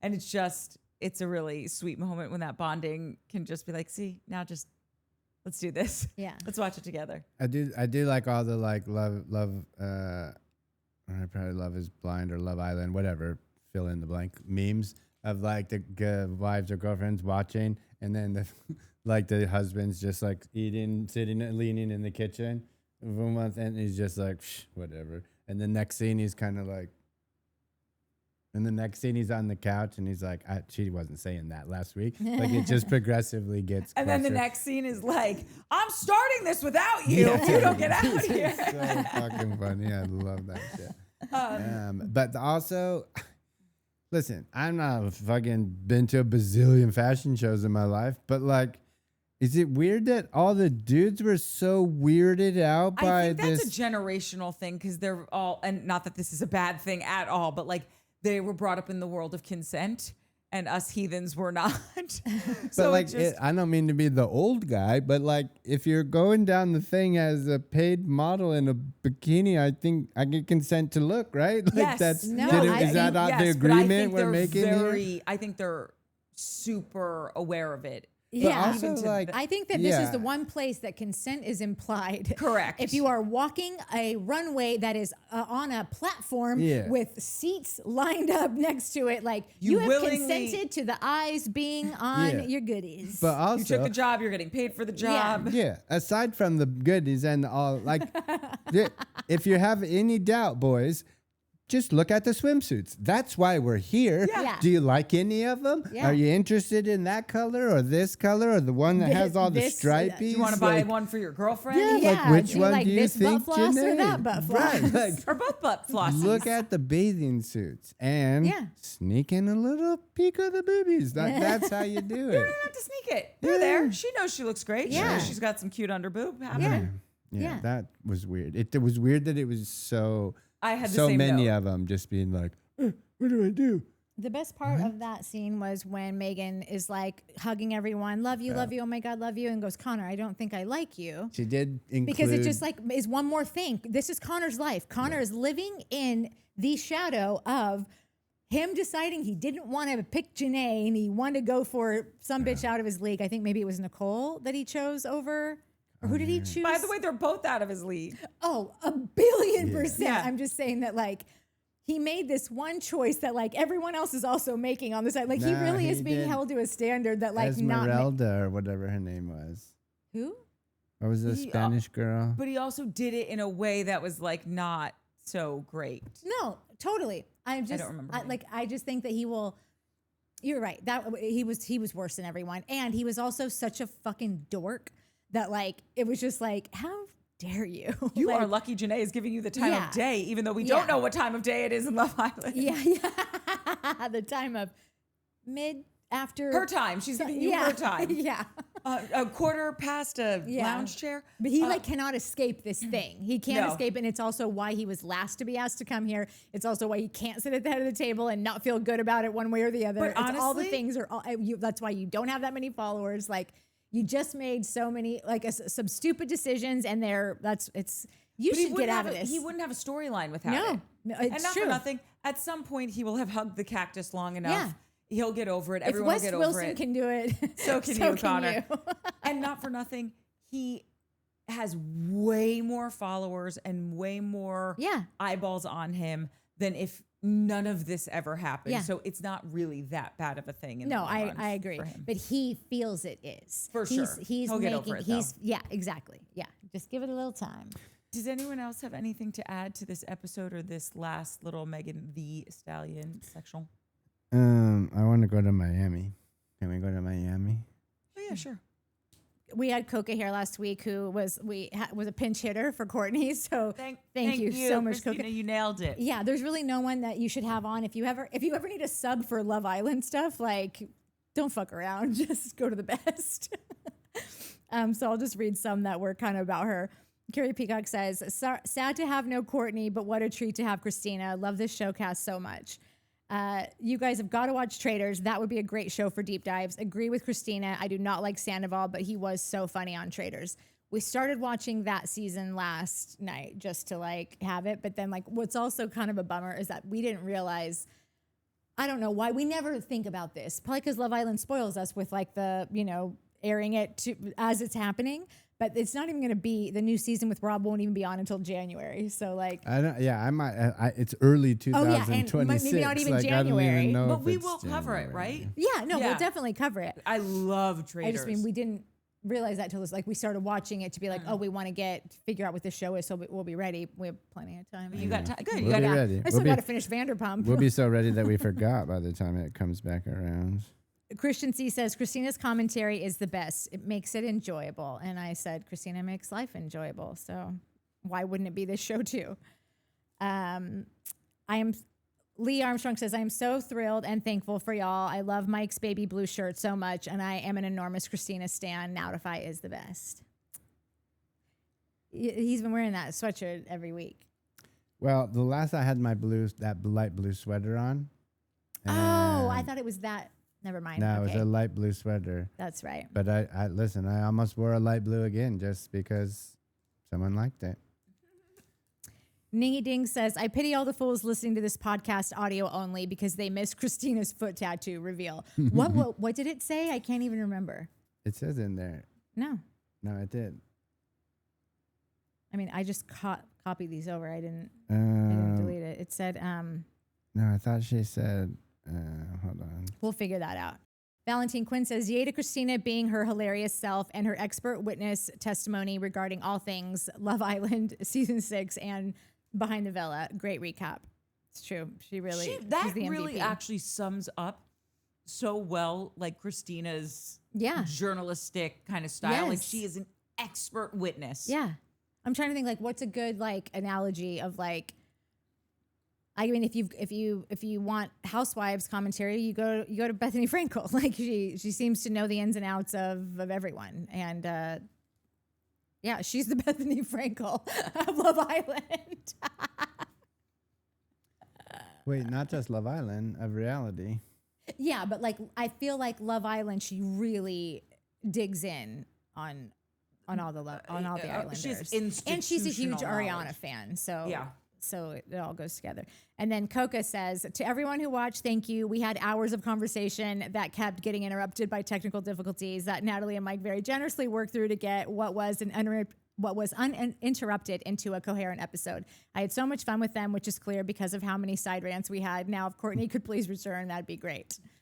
Yes, that episode, I think, took us over 4 hours to shoot because anytime you're doing anything, listen, I'm sure the Riverside app is a great fucking app. I don't know. Somehow it just...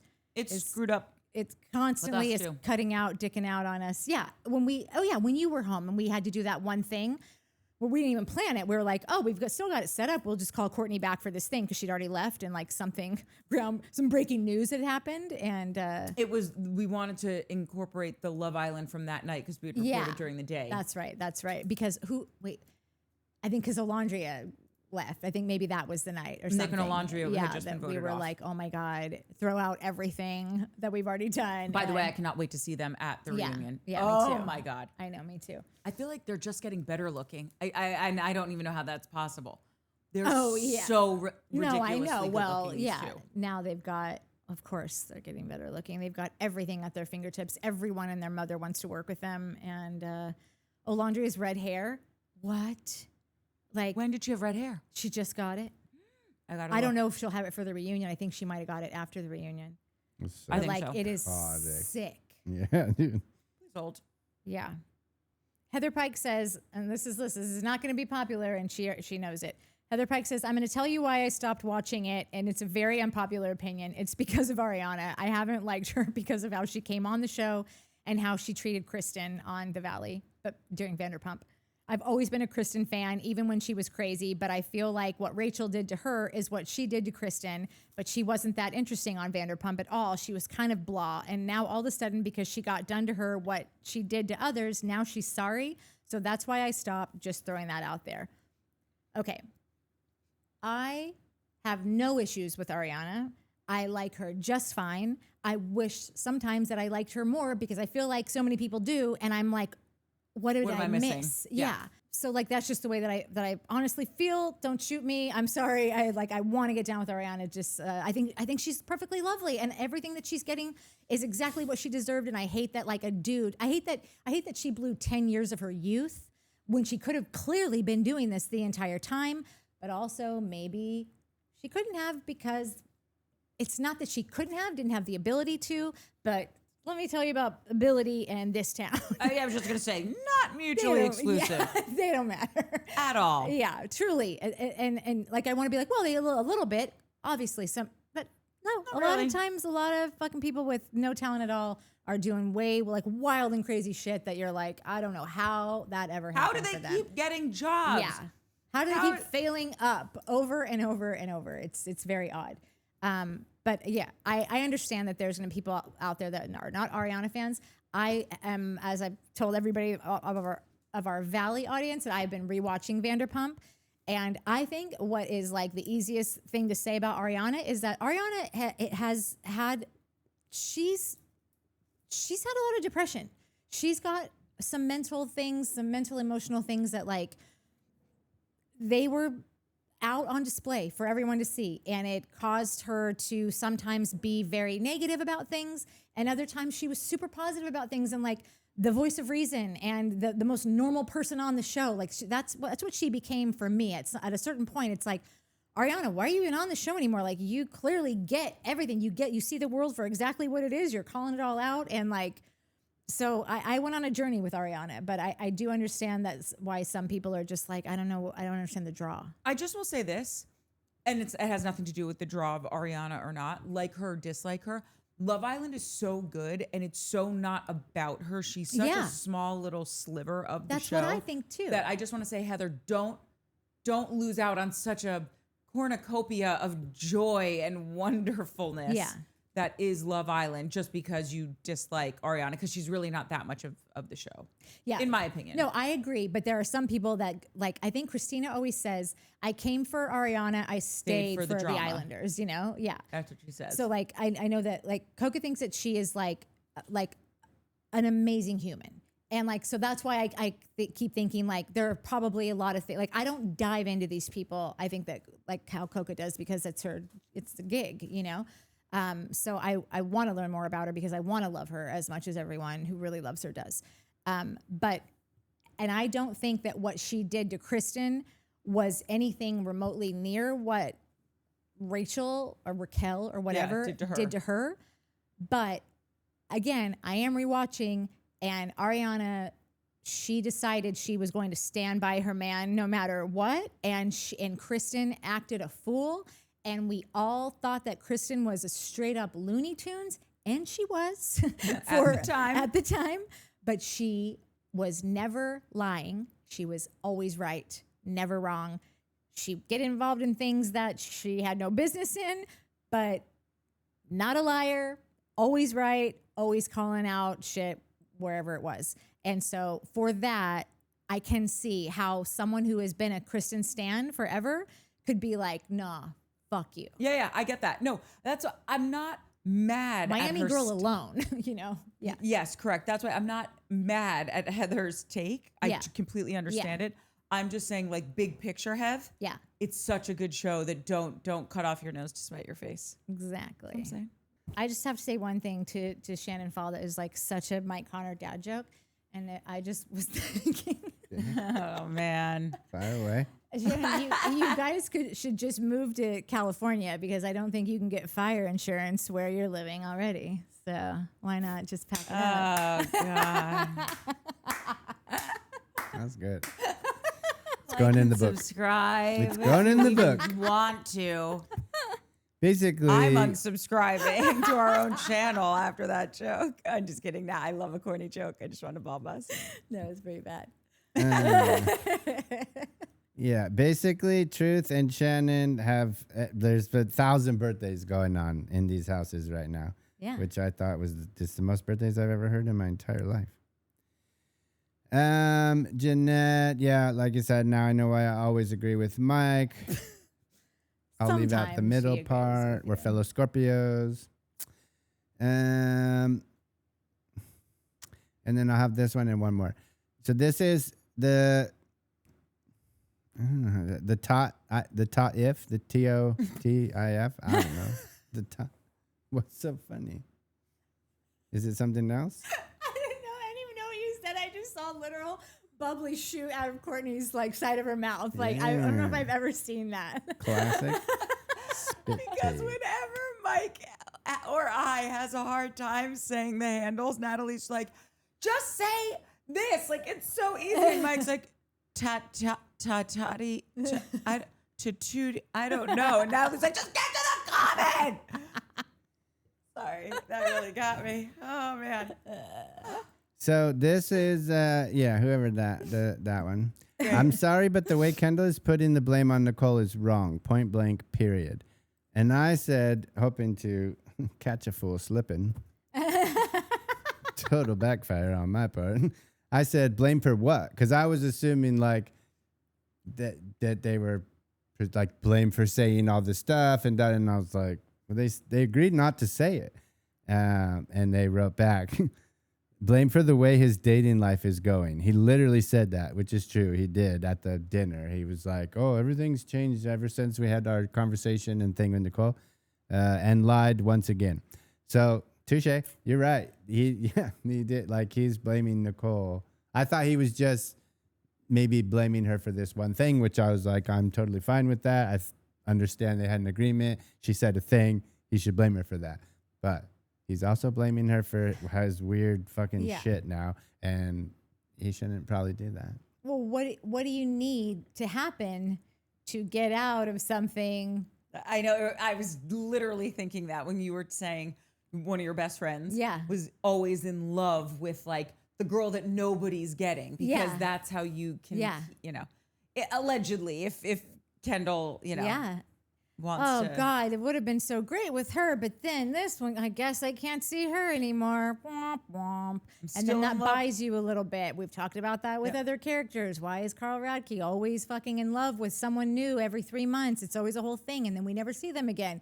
Well, then that buys him another couple months of nobody asking, what's going on with Carl Radke? Is he opening in that bar or what? I was just going to say, Harris actually sent me something on Instagram where basically we're delaying the soft launch of Soft Bar. Yeah, and delaying the soft questions about your soft dong. Okay. Wait, but when he says I'm obsessed with the delay of Soft Bar or something like that. I'm obsessed with the delay of Soft Bar. Yeah, so good. But like that is so like Carl's just added one more thing that can like there's all these God, Carl, I don't even know if he's meaning to do this. But it's also like it's summer. Now's the time to be opening this. Also, didn't you sign a lease for $10,000 a month in Brooklyn? Oh my God, are you still paying all that?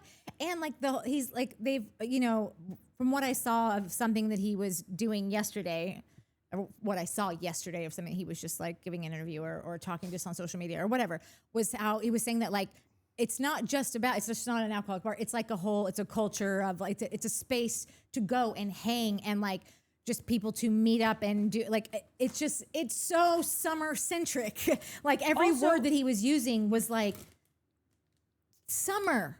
That's great that it's this place to come and be and see and do, but it's not open. When is it going to open? Oh, he said early September now. So that's like next week. Yeah, I was just going to say that's in 5 minutes. Yeah. Callista Charmaine, speaking about mental health in a closed-off space filmed for reality TV, did you hear about the origin of Big Brother? I'm Dutch, and most of these shows are invented here by John DeMol. Do I have to do like Barry? Full disclosure, I used to work for John DeMol. Oh, yeah. And had a development deal at his company. Our friend Barry, every time he has to talk about anything, he's literally been involved in some fashion with every giant tech company you've ever heard of. So every time he'll go to talk about it, he'll go, full disclosure, I was an original investor. I was an early investor. Literally. In Apple, it's like, you can't even tell me about your iPhone without telling me. Like, God, one day, man. Full disclosure, I was an early investor of Foof's Butthole. So that's all I'm going to have. Not going to lie. It feels kind of cool to say now that I can officially say it. Full disclosure. The Big Brother format was supposed to be an experiment inspired by the Biosphere 2 experiment in Arizona for like a year. And like real world, have cameras in a luxury villa to catch the drama, and the winner would win 1 million guildens. Before that was what they used before the Euro, apparently. The things you learn on Showmance.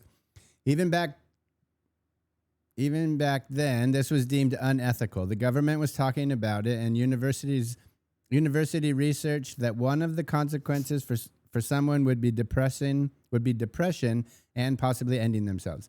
Endemol Shine then went on to produce Big Brother, but John DeMol loved the first idea and many years later made The Golden Cage.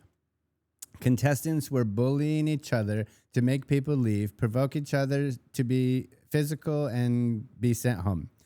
The winner was chosen by the public, and he had said the whole time he would donate the money to a foundation, basically. And when he won, claimed everybody misheard him and said said a different foundation. His name was basically this guy said he was going to donate the money to a foundation. He then said, "Oh, you misheard me. I'm donating it to a different foundation." Turns out he was the different foundation. My whole childhood, this was the point of discussion, and I think this is how my interest in reality TV began. Interesting story. They make some crazy shit over there in Holland, not gonna lie. Yeah. And John DeMol has been a part of it for a long time. I just think it's funny that the lovely people, the lovely Dutch folk, were like, "Oh no, this could really mess people up. We're not going to do this." And someone's like, "Ship it to America." Yeah. We're on season 37. So I replied, I used to work for John DeMol. And they wrote back, "I was wondering if you did. A lot of the shows he makes are in the U.S. now," which is true. Yeah. So listen, there's a little more history with John DeMol, but he is definitely one of the most prolific reality TV show creators Ever. Yeah. And TV shows in general. But yeah, a lot of these shits came from over there. And people would come up with shows here, and America would be like, I don't know. And they would go throw them overseas to places like Holland and whatever and be like, try them there. If they work, then we'll bring them back. Yeah. Anywho. I loved this comment. Shannon Fall said, "They should have done this show real world style. Rent out a mansion, stick them all in there, and watch them take on LA." I could not agree more. And also, I lived for the real world. It's so upsetting that we don't have it anymore. I know. It's so upsetting that we don't have anything on MTV anymore. Like, I what know. are they doing over there? Now we have Rob Dyrdek. There's still Jersey Coco? Shore Family Vacation, which Coco? is not terrible. Like, when, though? Now, It's on right now? it may have they have them on a lot. It may have just ended, but like recently. Why I aren't think- we covering that? I would. I didn't even know it was still on. I think What they would channel is it on? MTV. MTV. I know, but like, Who knows numbers anymore? I'm just saying that, like, I feel like I'll go to MTV and then it'll say, I don't know. It doesn't seem as easy to watch things on there as it once was. It's a Okay. very odd schedule. Okay. Nothing On is MTV. ever makes any sense. Yeah, agreed. Okay, Grammy. Squeeze that one in. But also, they tried to do it that way. That was the original plan, is to do it in one house. But Kenya was like, I don't want to live in the house. I was literally sitting here fucking taking you seriously like a total wasn't. idiot. Totally. But can I just say again, and we did this whole thing last week about all the ways that this show could change, but like, God, just stick to what you're good at, which is the same time filming. Like, there is no reason why this show couldn't have been exactly what Shannon just said, in a mansion with all of them in there. And they're all doing their things. Like, you could see like certain brands coming for like Leah and Miguel, and then like Connor getting paid. He wants in on that deal. Like, there's conflict to be had. There's more like More interaction there's more between all of them. yes. Organic stuff would happen because Yes. also you have to remember they've already lived together like this. exactly. So it would be oddly organic, even though it's Yes. not organic at all because these people have lives and homes. Yeah, of but their for own. right now, it would be. And Yeah. when you're leaving, where are you going? I've got a meeting with fucking Kellogg's. Like, oh, what's that about? Like, just, or like somebody like talking about their new management team and like, they want Leah's management team. Like, there's just like, this is a show to be had. We've broken the fourth wall. It doesn't fucking matter. Like, it's old news trying to like keep all the magic behind the curtain or whatever. Like, That's all we want to see from these people is like what their lives are now after this ridiculous like life experience, like this experiment, you know, and just wasting everyone's time over here. It's an old school. All this information is old. It's all outdated. It's just we know too much. It's this show just it really missed the mark, and the fact that people are watching it all is just because they love this cast. Otherwise, useless. Useless. I think it'd be too expensive to do for a season 1 show. Like it would have been too expensive to have them all in the same house. Them do the same house and do what you're saying, like Love Island style, the Villa style. Like that shit's crazy. There's so many cameras. It's so much footage. It's so huge of a post department. Like it's too expensive. Like they had to do it. Oh, get some reality crews, schedule everything, put them in some apartments that we can trade out because we brand them every fucking episode. There is, as much as I understand all of that, honestly, like it would take, you would have to really show me like how this show isn't going to make that money back. There is a billion opportunities all over the place for product placement. Agreed. And for like, there's no way this show doesn't pay for itself and doesn't have the audience like installed already to do it. Like, do you think I'm crazy? Do you think it's still too expensive with this specific show, this specific cast? How many people are watching this show? I haven't looked at the ratings.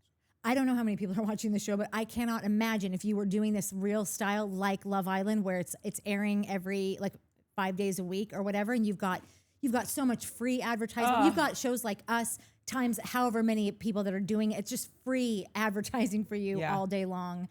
And like I said, just placing all like the fucking hair care products and the whatever you're putting in this house, the bubblies, the spritz societies, Megan the Stallion is coming in there with her bikini line. Bikinis. Like I'm sure it was, I don't know what she paid for that or if they paid her for. I don't know, but like there are brands, there are deals to be had. Totally. Let's do it. And it's going to happen. And reality shows will then look like NASCAR drivers. And then after that, it will be Idiocracy, the movie, where everything's fucking branded. It's all a cycle. We're all just a part of the wheel. Wait, there's just one more comment that I wanted to read. Okay, Jasmine Terry said, honestly, I believe Janae knew Kenny was not into the relationship as much as she was. She was definitely overlooking red flags Kenny was presenting. She didn't need to know about the text messages to see that their relationship was not going well. It seemed it was because of the rumors and social media blow up that propelled Janae and Kenny to officially end things. And we've talked about this before, and we said like this is so something you do specifically in your early 20s where you'll just paint red flags white. She the interview I was talking about earlier on People that she's on, and I can link that, or I'll even just post it in the community post thing. She addresses that, and she's like, I know that all I'm hearing left, right, and center is like, you missed every red flag. And she said she doesn't really believe in red flags. Everything's a yellow flag, and she will find the good in everyone. And that's just like a part of her whole personality. She said it wasn't that she didn't see things that were problems, but it's that every relationship has problems, and you decide based on your experience, like what is a bigger problem and what is a smaller problem. We had a lot of conversations that would work out those problems that I thought was working out those problems. So like, she really has like a good sort of answer for like everyone who's watching this now and being like, are you dumb? Like this was written all over it. But this is the thing. I don't think she's dumb at all. Yeah, no, she's a girl like anyone else. And while what she's saying is so sweet, like, that I don't see red flags. I don't, whatever. It's like, but there definitively are red flags. And that's what like life experience and age will hopefully teach you, because there are things that might not even be a red flag, but it's a non-starter for you. Yeah. The next time she dates someone, if they don't want to live together within a certain period of time, she's going to be out, because for her, that's a red flag. Yeah. And so I just thought that comment was interesting because, again, I don't think she's some idiot like, oh, how did you not see all this stuff? And of course, hindsight is 20/20, right? Yeah. Even though I do think we'd still be picking up on this regardless of if they were still together, seemingly happy, or this whole mishigas happened with the text messages and they broke up so publicly and terribly. I keep going back to, this is like an age thing. She just doesn't have the life experience to be like, no, this something here is fishy, and I'm not going through this, and I'm out, and don't let the doorknob hit you where the good Lord split you. Because trust me, Janae, at 40, you would not be saying like, it's an amber flag, and I want to. No, you'd be like, get the fuck out. Yeah. When Liv and Kayla came back together, and Serena, like Janae was fired up about them talking, and her and Serena, like Janae and Serena's friendship shined right in that moment to me. When Janae was like, all right, girls, we're doing this. We're doing that. She was being Janae. Like, we're going to fucking settle this. And Serena was like, not happening. Not right now. Not our problem to solve right now. Yeah. And just like kind of said it. And Janae was like, okay. Like the trust that they had for each other in that moment. Yeah. For Janae to be like, I got it. I also love how she. And they went back to like, I Loved. love seeing that kind of relationship. Me too. I love how she corrected herself to say, not our problem to solve. Yes. Like, because anyone could have taken that as like very just like, oh, you just don't give a shit. Oh, you just want to move on because it's Cordell's birthday, which honestly she had every right to. Like 100%. She was waiting hours to do the cake and the thing and the whatever. Yeah. But to clarify that, because it really is not there, and they're not going to solve it. Anyone who knows Liv and Kayla and have been watching them at all, like that's not getting solved until either of them, like they just exhaust themselves of things, and just something else comes along that's shiny. Oh, I'll fall over here now. Like a yacht with a charcuterie board. Yeah. Little Red says, "Hi guys, just dropping in. Hugs." I love those. Hi, Little Red. Lucky Star for Life says, I think the show sucks because Leah said they handpicked the producers they wanted, meaning the goal was for a perfect edit, which is why it sucks. They are also not natural on camera. Like, I don't know if they're as natural as anybody on camera. We're just used to seeing them so, not nude, but so raw. You know, we're used to seeing them literally roll out of bed and like having like cameras that are coming from areas that like make you feel like a true voyeur of life. And right now, as we talked about last week, they've got a call sheet now, and here's what's happening, and you're going to meet at the venue, and you guys might be riding to the venue in the same car and talking about what you're going to talk about and all those things. So this whole show is just flipped on its head, and this is not Love Island anymore. This is a regular ass reality show that anybody could do. And do you know what it reminds me of? Like the transition from them being on a Love Island set to your classic reality TV set. Yeah. It's like when an actor tries to go from, like, they're a TV actor and they're going to go do Broadway. Yeah. And it doesn't always translate because the camera is right up in your grill. It gets every little nuanced movement you can whisper. In a Broadway theater, you have to hit the back of an 800-seat theater, 500-seat theater, whatever it is. Yeah. Like, it's just a different skill set. It's a different experience. And that's probably why they're not reading as they were. And when there's they were no in the take house. 2. Now they've got take 7 if they want, like, because it's just a controlled. And if they did bring, because I do remember that conversation too, where they were saying like, oh, it's all the same team. And then somebody chimed in and was like, not the whole team. No, we didn't want so-and-so there. Like, they did have some say in like who was going to come along for this, I think. The cast? Yeah. Like there are certain The producers cast they had did us? not want to work with anymore. Yeah. And certain ones that they did. So. Because they also talk a lot about how like I listened to something with Leah the other day, and it might have even been like on an older Call Her Daddy. Maybe it wasn't Call Her Daddy. It was something else. But she was talking about how like the producer would straight up lie to her and Miguel. Like they would tell her like, Miguel doesn't like you. He's choosing this other girl. And she'd be like, what? Like if they just decide like, we're not ready for you guys to be settled yet, they will put doubt in their mind. Like, and they talked about it afterwards, and Miguel would be like, oh, they told me that you were going to do this. And she'd be like, what? I never said that. I wasn't going to do that. That is so messed up. Yeah, I know. So that's probably why they were like, I'm not working with so-and-so and so-and-so who told me that Miguel, love of my life, who like just built my closet. Yes, this closet could have never been built if So that producer had How her do way. you sleep at night? So you're saying I thought you meant the cast had a decision over other cast members. No. No. Just being like, oh, I want to work with this producer. Yeah, I mean maybe they did that's that what she too. said. I don't know, but I only heard about it specifically with like the production team that was going to cross, like the producers that were coming over to work on the show. It's not everyone. That's gnarly. McFix says, watch Traitors. I didn't think I'd be into it until I watched, and I was hooked. If anything, watch Phaedra. And not America's favorite Tom season. Well, that's a Phaedra line. Yeah. She's, I know I've said this to you before, like, Phaedra is hilarious. The stuff that comes out of her mouth, and she's like, "Oh no, not America's like least favorite Tom or favorite Tom," and it was just, No, we're doing great. it. We're She's watching just it. Great. Maya Mauna says, I totally understand and agree, maybe, that the way Nicole brought it up on the reunion wasn't cool. I think that for Nicole, though, Kendall lied, and then it was presented to Nicole by Janae on accident. So it was like his friends knew the truth, and it only came out to Nicole when Janae let it slip. After that, they didn't talk until the reunion. This is what Nicole said in her interview right after the reunion aired. Wait, Janae showed her on accident? What does See, that that's mean? the thing. That's news to me. I thought that Janae, like, intentionally pulled her aside to show her the actual video. Yeah.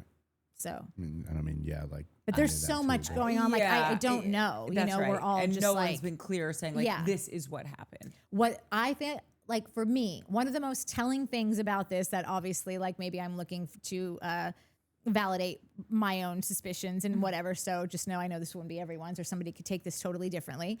But when they said, they were asking the cast, how do you refer to the video? And when they got to Serena, I think, they said, Serena, what do you do? What do you call this? And they said, what do you guys talk about when it comes up? And she's like, I don't talk about it. She said, what do you call it? The video? And she goes, I don't call it anything.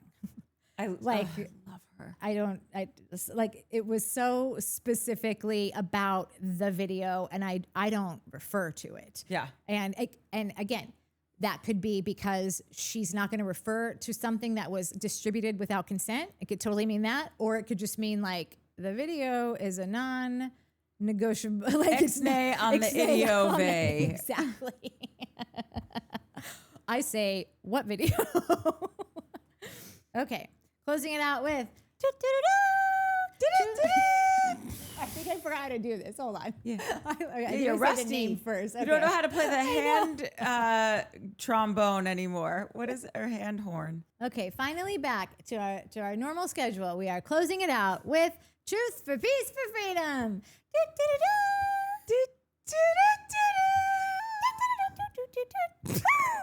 You did it. Yeah. Truth says Toblerone is a perfect nickname for Torrin because he's a little string bean, just like that chocolate candy bar. He definitely has good genes because he's probably at least 20 years old, but he looks 12.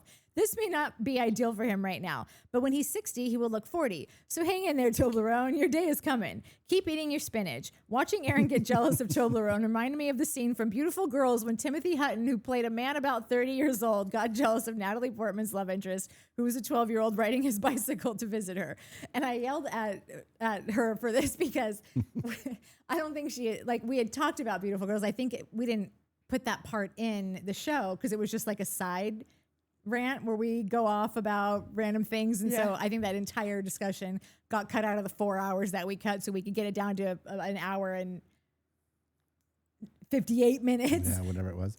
Anyways, that is my favorite movie of all time. And I don't mean my favorite movie like, oh, I've got like, my top 10, my top 5. Like, it is my number 1 favorite movie of all time. And I had to convince Christina to watch it because she had heard that it could be about like this old guy that was into this little girl. And I'm like, no, it's not that at all. It's just like you're taking it out of context. It was about a precipice of life where you're going to grow up or you're going to stay a Peter Pan or whatever it was. And like, I worked really hard to convince Christina to watch it and that it wasn't about that. And then Truth gets on here and goes, reminds me of this scene from this movie. Pedo scene. Remember that pedo movie? You shut your mouth and you're talking to me.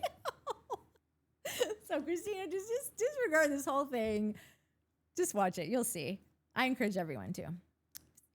Okay. And then also, I think Aaron has the greatest hair in television.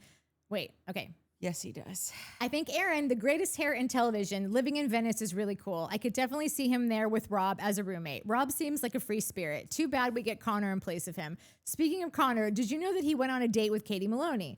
Strange pairing, right? Now she's with a short king who's a rocker. I'll definitely be checking Rob out on the Traitors season 4. Michael Rappaport is also a part of the cast. Again, one of my favorite all times. Yep. They used to have just a movie poster of just him. No, I think it was the whole cast, but I think he was featured. Yeah. Anyway, about the Kendall Nicole situation, it's hard to give an opinion because so many facts are left out. Correct. It's really the You didn't root seem to have that of this problem. whole problem. No, I did. Okay. So I'm talking around it all the time because I don't know because no one tells me anything. If I was to make the assumption that Kendall was in an NSFW video specifically for a guy or guys, then I would say that he's bisexual. If Nicole has a sexual preference to only date straight men, then that's fine. But she should not have blasted news of his private video to the public if that's even what she did. If he lied to her, then that's also a reason to not start a relationship with him, but not a reason to publicly humiliate him. Yeah. Really, Nailed it. I should have just read truths and just bypassed my entire thing because I'll probably get in way more trouble and get some side eyes that translate into really mean comments probably. But you know, we do comments last, and there's a not my fault. reason that truth gets and you don't before you start talking. That's way harsh, Ty. P.S. Kenny's last name is Rodriguez. It would be a lot cooler if his last name was Gonzalez. I don't really understand that, but I think that Kenny's best last name would be fucking Powers. That's cute. That is truth. That's it. We did it. We did a full real show with Mike here, and he's not even in a bad mood yet. And we still have a whole other show to do after this. Oh, yeah. So like and subscribe. Yeah. Because we got to go, Here Joe. comes the wine. I can do 2 more shows. Next week, listen, we're in a funk right now. It's a summertime blues. Summer's ending. Summer slump. Yeah, summer slump. Yeah. So next week we're gonna do the Love Island season 7 reunion. I know it films airs on Monday. Mike doesn't. What if we did the reunion and the last episode of Vila as one episode? Too long. As opposed to 2. Why wouldn't we want 2 episodes? I don't know. Or I just mean film them the same. Hey, this is We'll no one needs to know this. Sorry. I know we're gonna film them on the same night, but I'm just saying, like, you won't. It'll be like a week late because it airs on Monday. Mike doesn't have a day off until Friday, Thursday, but then Thursday night is the finale of Beyond the Villa. and so I'm going to visit my parents. On what day? Labor Day weekend. Coca? I leave on the 28th. I leave Christina. on Thursday. Christina Coca, free up your Friday. I can also do it from Florida. No. None of this will make it. Well, let's wrap it up, and then we can take a little Okay, breather. well, now but I've cut off in the middle of something. no, You no. see You how were this saying- happens, and yeah, then yeah, no no, one I knows know. where I ended, and I don't. But I you know. were said we're just in a talking summer slump. about We're in a what summer we're slump. doing and what Yeah. shows we were going to do next week. The Okay. Vila and the... Okay, thank you so much. Okay. This is a summer thing. You know how summer people are always on vacation? Like you can't ever, like I had a summer birthday and nobody could ever come to my birthday because half of the class was on, at a Great America. or, Always happened to my friend Carrie Belazanzi. Yeah. July 4th. Yeah. That's summer that's and even worse. I know. Yeah, that's even worse. So anyways, we're doing our best and we'll keep you posted. Like and subscribe and follow us on Patreon. Yeah. And and you guys, I know we've mentioned this before, but I'm getting more comments about it. People that are listening to us on Spotify are trying to come over to YouTube, and it's not coming up under Showmance. Anytime you're looking for us, try Showmance and try NOWDIFY Studios because it's just different everywhere, and we're going to get that all straightened out. But I don't know if you remember that Courtney tried to switch her name, and then it became unavailable, and then It was a whole basically thing. turned her life upside down. So it's not as easy as just like, we'll just change this channel, and then we'll still have NOWDIFY for other things.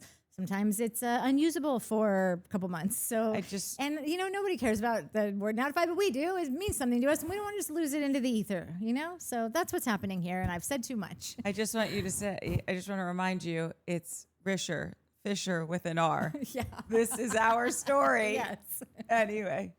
I did notice, though, I Googled Showmance, Summer Southern Charm, Showmance, The Valley, Showmance, whatever shows we do. Full-blown list of everything we've ever done in our lives, even back to when we were kids. Great. If you can't find us under Showmance, try NOWDIFY. Look harder. I'm kidding. Yeah, God. don't give up. Goodbye. Love you. Bye. Love you.